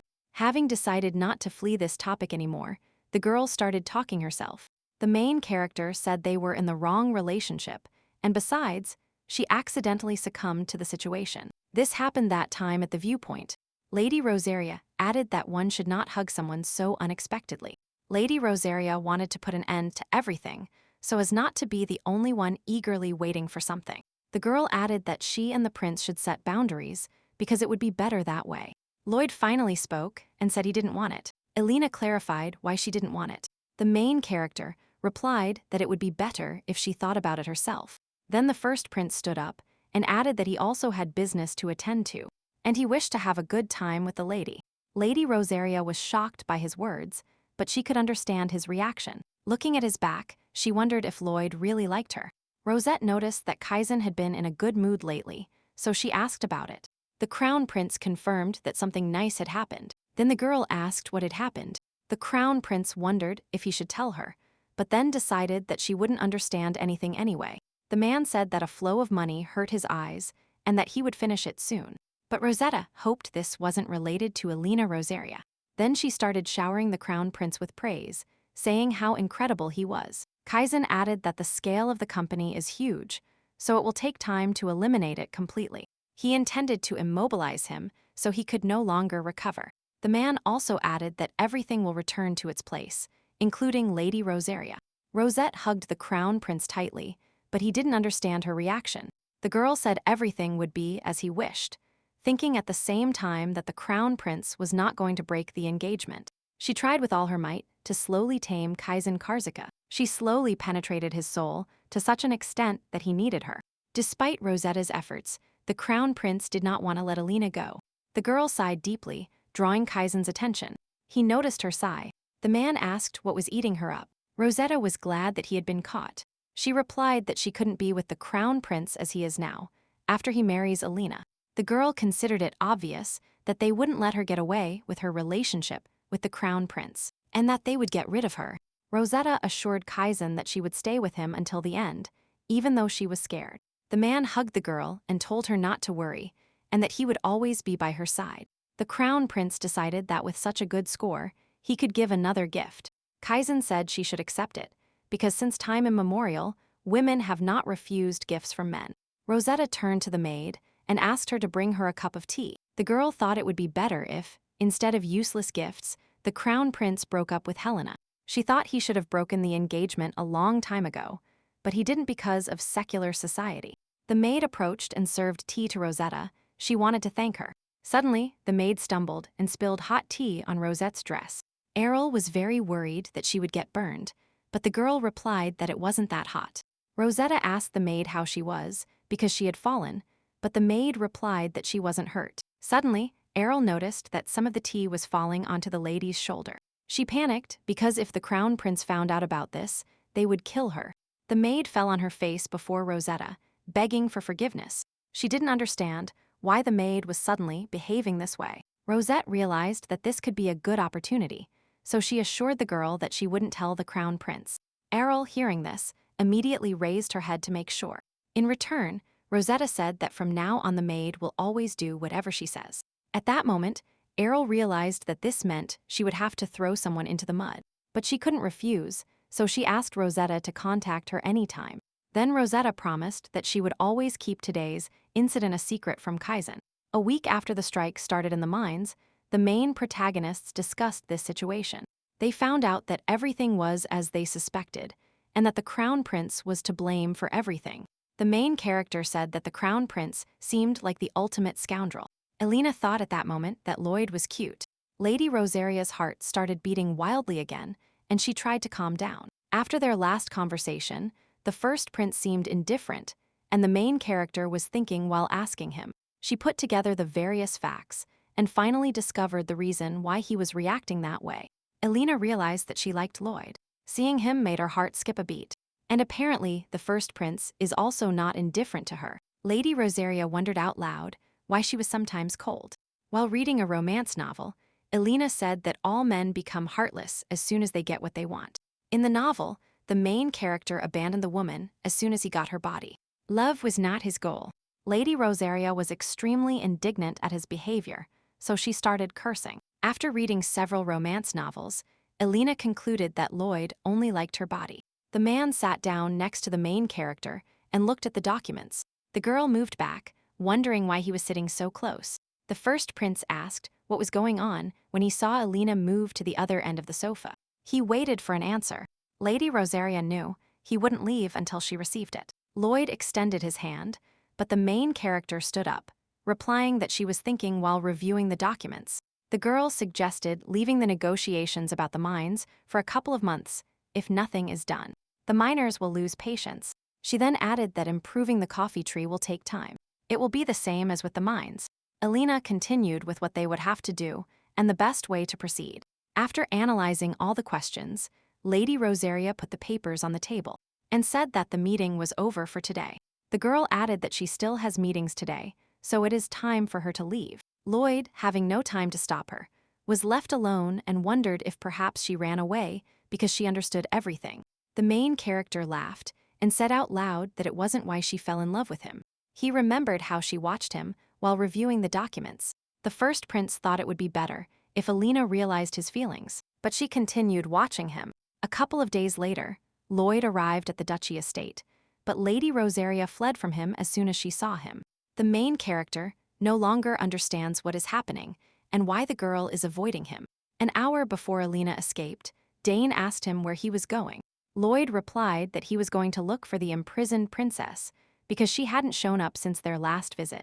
The servant, reflecting, replied that there were no princesses in their country, to which the prince replied that there was one. The main character knew she would come alone after thinking about it for a while, but got bored and decided to visit her himself. At the Rosario estate, he was welcomed by enthusiastic servants upon his sudden visit. Lloyd approached the butler and told him that he had come because Helena hadn't come to his palace in a long time. The first prince gained more favor for himself than his fickle younger brother. The butler informed the ducal couple about Lloyd Cardica's arrival. The Duchess was surprised that he had come without an invitation, and Helena got up from her chair. When the mother turned to her daughter, she had almost disappeared from sight. The Duchess was amazed by the main character's behavior. Even the butler was bewildered by her reaction. The first prince was very surprised. The Duke, with a sinister look, asked the protagonist why his daughter ran away as soon as she saw him. Lloyd tried to correct the situation by claiming it was a misunderstanding. Although everything seems ambiguous, the Duchess joined the conversation, trying to clarify the situation. The prince promised he would talk to Alina and find out the reason. 10 minutes later, the main character caught up with Lady Rosaria to talk. The girl jumped off the parapet shouting that she had nothing to talk about with him. Lloyd was determined to catch her, seeing how bad things were. The protagonist tried to hide from the first prince, but the servants didn't help her at all. In the eyes of others, everything looked like a love game, so they didn't help. Finally, Lady Rosary got tired. She stopped, thinking that Lloyd wouldn't come here. The man placed his hand on her shoulder and told her he had caught her. Elena was startled by the surprise and started losing her balance. The first prince tried to soften her fall so she wouldn't hit her head on the floor. Leaning over the girl, he asked her if she would stop running away now. The main characters remained lying on the floor without moving. Then Selina regained some sense and started screaming why he was chasing her, to which Lloyd asked her a counter-question why she was running away. He guessed it was because she touched his lips and hit the nail on the head. But Lady Rosaria didn't want to give up so easily, so she denied everything. The main character continued teasing the girl, telling her that she was more innocent than she looked. Lloyd added that since she was so embarrassed, he would act as if nothing had happened. There was no such contact, nor any subsequent conversation. The prince generously offered to forget everything. After these words, Helena, almost in tears, said that he only wanted her body. The man was, to put it mildly, very surprised by the conclusion she reached during his thoughts. Lady Rosaria continued giving arguments in favor of her assumptions. The prince couldn't understand her. Their amusing conversation was interrupted by the appearance of the servants and the Duke, who had already started drawing his sword. Lloyd tried to explain to his angry father that it was a misunderstanding. Lady Rosaria didn't want the prince to fall under the hot hand. The protagonist grabbed her lover's hand and ran away, asking her father not to chase them. Elena and Lloyd rushed into their room. The girl slammed the door shut. The first prince turned to her and asked her to speak to him calmly.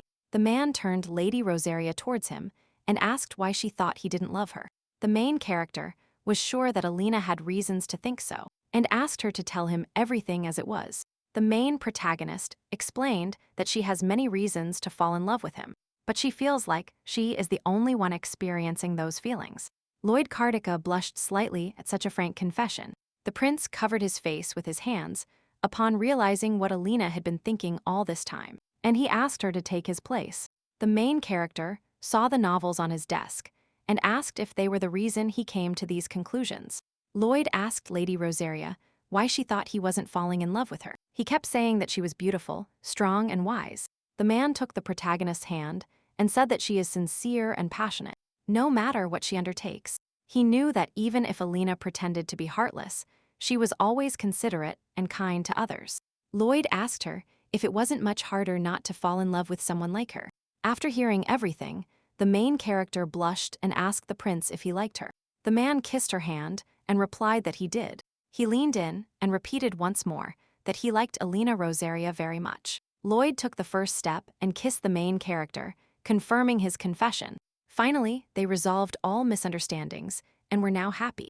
A few days later, in the mining town, the miners were arguing among themselves because a month had passed since their strike began. Paul was the leader of the miners and urged them to remember their goal. One of the miners replied that for that goal, everyone would die because a long time had passed, but their demands were never met. He went on to say that the boss isn't reacting at all, and they are about to end up on the street. The man demanded an answer from the commander, banging the table with his hand. A month ago, Paul met a man who was hiding his face. The mining commander asked what he needed, looking at the bag he held in his hands.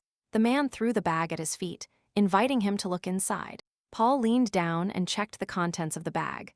but the man said he would give it to him if he listened to his request. The mining commander took a wad of bills out of his bag and asked what it was. The mysterious man in the raincoat replied that this is what will prevent the miners from working for 3 months. Paul wondered if he would accept the deal, saying that during that time the Beatrice company would collapse. The man in the coat did not respond to this statement. He remained silent. Then the mining commander realized that this was the purpose for which they had given him the money. Paul thought it was a lot of money, but not enough to leave his stable job. The mining commander suggested pretending he hadn't heard anything. Then his interlocutor replied that the amount would double if everything went well. These words struck a chord with Paul, because this way he could live his life peacefully without working. He replied to the man in the coat, telling him that 3 months would not be necessary. That one would be enough. The mining commander thought that 1 month would be enough, but the workers started refusing to go on strike. So he had to convince them. Paul told the miner that he himself didn't expect the Beatrice company to be so persistent. He called everyone to have a little more patience, because all this is for the good of their families and for a quiet life. One of the miners replied that nothing had improved and that he was dying. Paul said he would help, but the people doubted how he could help them. The mining commander said he had saved some money and that if anyone needed it, they could come to him. The miners, upon hearing this, were amazed by their leader's altruism. One of them even got emotional and said that the commander was sacrificing a lot for them. Paul started calming him down, telling him that he owed it to him for trusting him, thinking at the same time that he needed to hold on a little longer. And he could double that money. Elena was in Lloyd's room, which until recently seemed uncomfortable and uninhabited.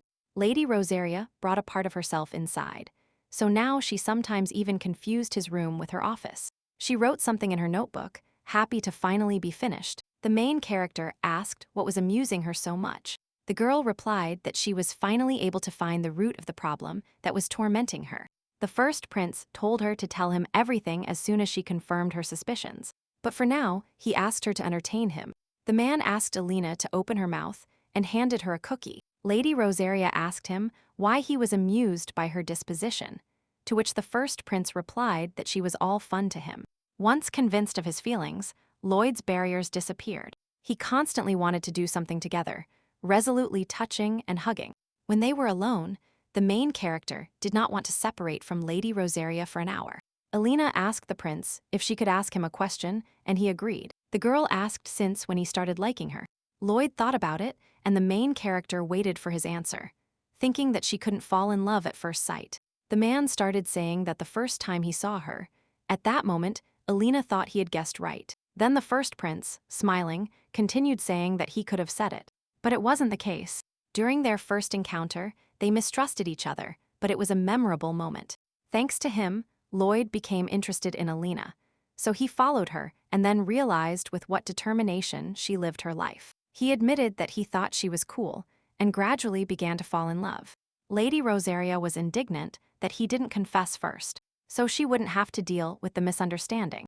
The main character replied that a question arises here.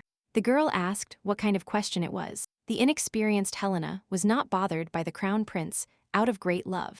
She couldn't break the engagement, and then Lloyd confessed to her what Helena's final answer would be. The main character was annoyed by such a question because her head was already pounding. Then the prince asked the second question, which was that the main character of the original work appears.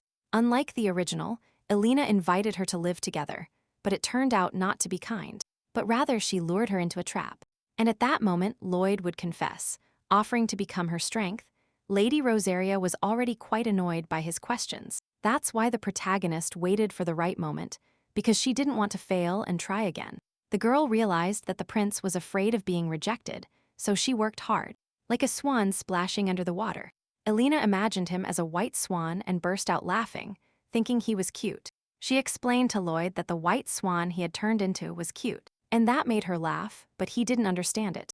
The main character said that this means she likes him very much and that he is cute, no matter what he does. The first prince replied that it was fine, looking at Helena with a loving gaze. They began to kiss, without noticing that Lady Rosaria's notebook was falling to the floor. Inside was a note talking about the miners' commander, and that the gathering of evidence had been completed.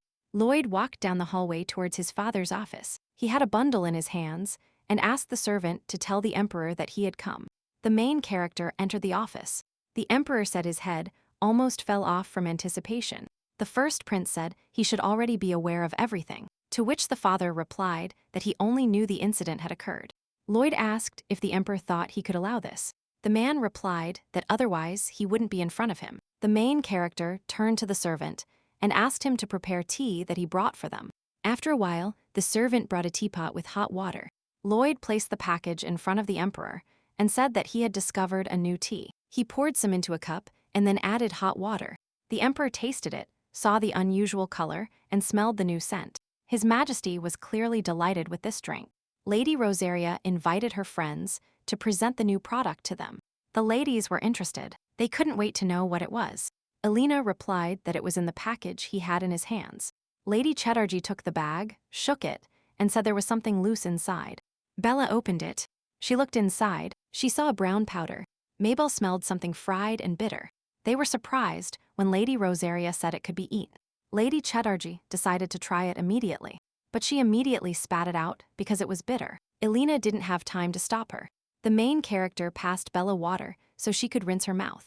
Deli Rosaria replied that it is first necessary to dissolve the powder in warm water and then use it. Finally, the drink was infused and ready to be tasted. The color of this liquid reminded the girls of liquid mascara, so they were in no hurry to start tasting it.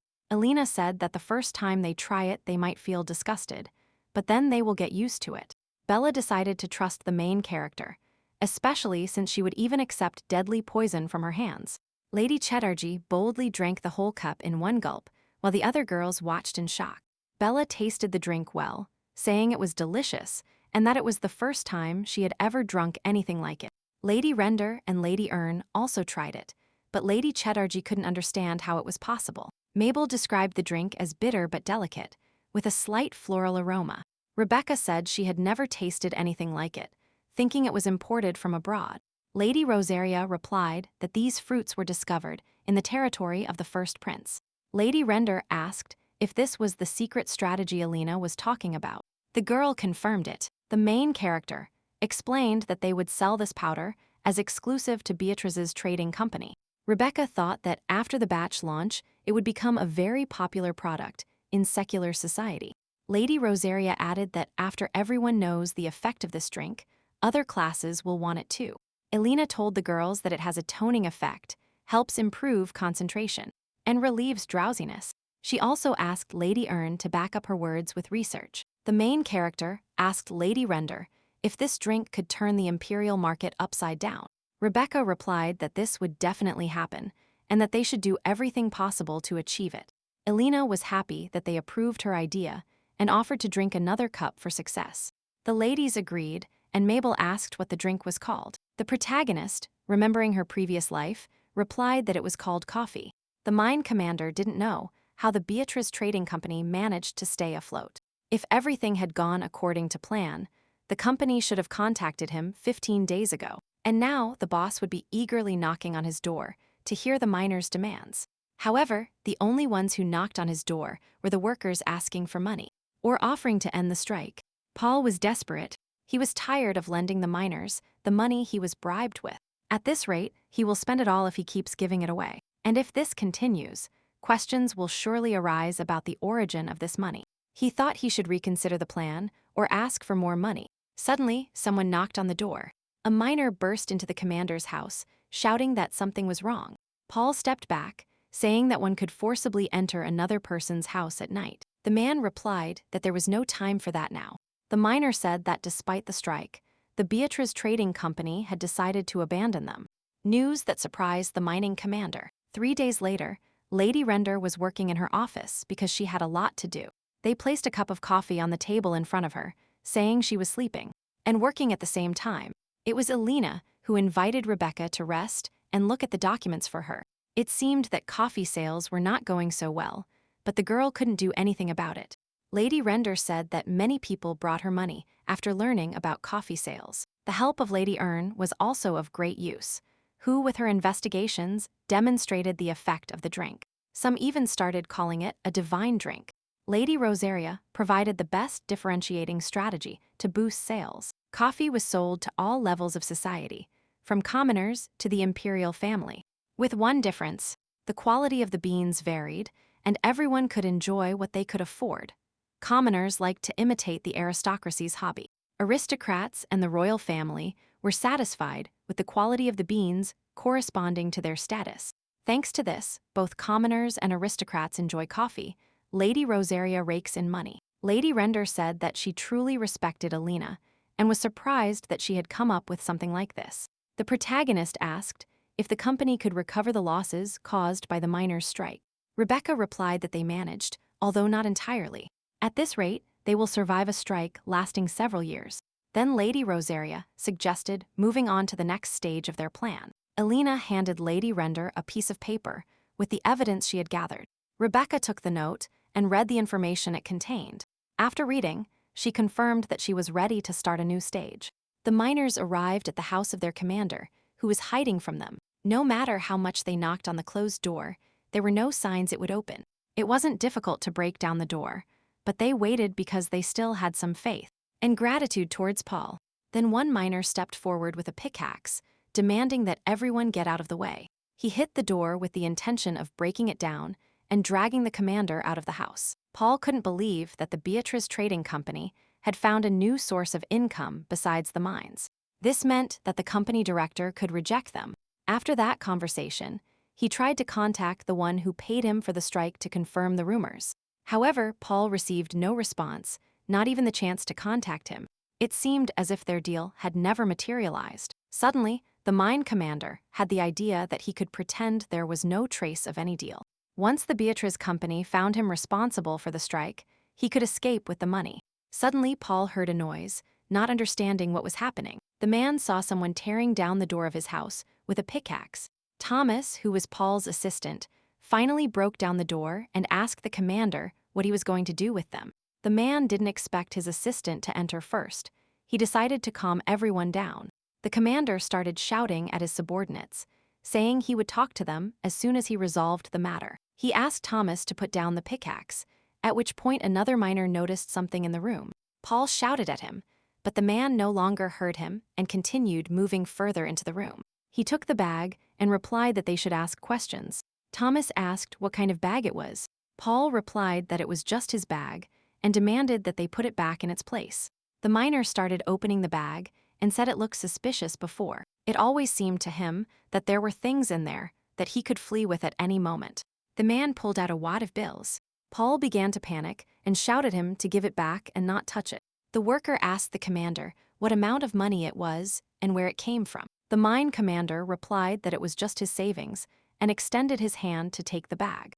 Thomas hit the money with his pickaxe as hard as he could to stop Paul. He turned to him and with rage in his eyes asked where this money came from. Paul started shouting that he had been hoarding it until now, trying to snatch the bag. The other miners were shocked by what was happening before their eyes. Paul continued grabbing his bag and muttering about his money. The others just stared at him. Finally, Thomas couldn't take it anymore and ordered his commander to be captured. The man tried to break free and shouted that they wanted to steal his money. A miner ran to the commander's house and said that a representative of the company, Beatrice, was at the entrance of the mine. Everyone was surprised to have arrived at that very moment. After some time, the miners brought their commander to the square. Lady Rosaria felt the atmosphere and guessed that they had found out about their leader's corruption. The workers looked at the company representatives, wondering where the boss was. From their looks and words, Alina realized that they didn't fully understand the situation. She decided to observe how the Beatrice Trading Company would resolve this problem. Lady Render asked those present who the leader of the miners was. The men rudely asked her who she was. The girl remained silent. The miner crossed his arms and asked where the company director was. Lady Rendo replied that she actually asked the question, which made the man fall silent. They looked at her and thought this girl was intimidating. Thomas cleared his throat and replied that he had just been appointed leader. Then Rebecca introduced herself to them and announced that she was the company director. Thomas apologized for his rudeness and bowed, saying he was wrong. Rebecca said everything was fine and concluded that there had been someone else before. The girl noticed a man very conveniently tied up and realized that he was the leader. She announced that they were there because of the strike, specifically to deal with a corrupt trader. Lady Render asked what they knew. The miners replied that shortly before their arrival, they found a bag with money in Paul's house. She asked Jed, the company accountant, to check the bag, after which the man said there was 3 months' miner's salary inside. Rebecca understood everything and replied with a sly smile that it made sense. Paul started shouting that it was his saved money and that they had no proof that someone had given it to him. The man continued saying that without proof, they would simply be suppressed for striking. Shortly before this, Rebecca asked Alina where she got the evidence, to which she replied that they have the Cheese Information Office. Lady Chatterjee was determined to gather all the information about those who dared to interfere with her sisters. The girls were happy to have such a reliable child. Lady Render threw the papers into the air, proving that they had all the evidence they needed. Thomas picked up one of these sheets to check what was on them. The scattered documents contained all the information about Paul's bribery, that he received money for organizing the strike, and that, if it succeeded, the amount in the bag would double. Paul started denying everything and claiming it was fraud to frame him and blame him for the strike. Lady Render said that even if the miners were tricked, the commander couldn't be the only one responsible. Rebecca agreed that their wages would be reduced by 10%. For a period of 2 months, Thomas expected them to be fired. The girl replied that if they were fired, there would be no one to work. Lady Render then added that from now on their wages would be better. But in return, they had to promise there would be no more strikes. With this condition, Rebecca deprived them forever of the opportunity to attack.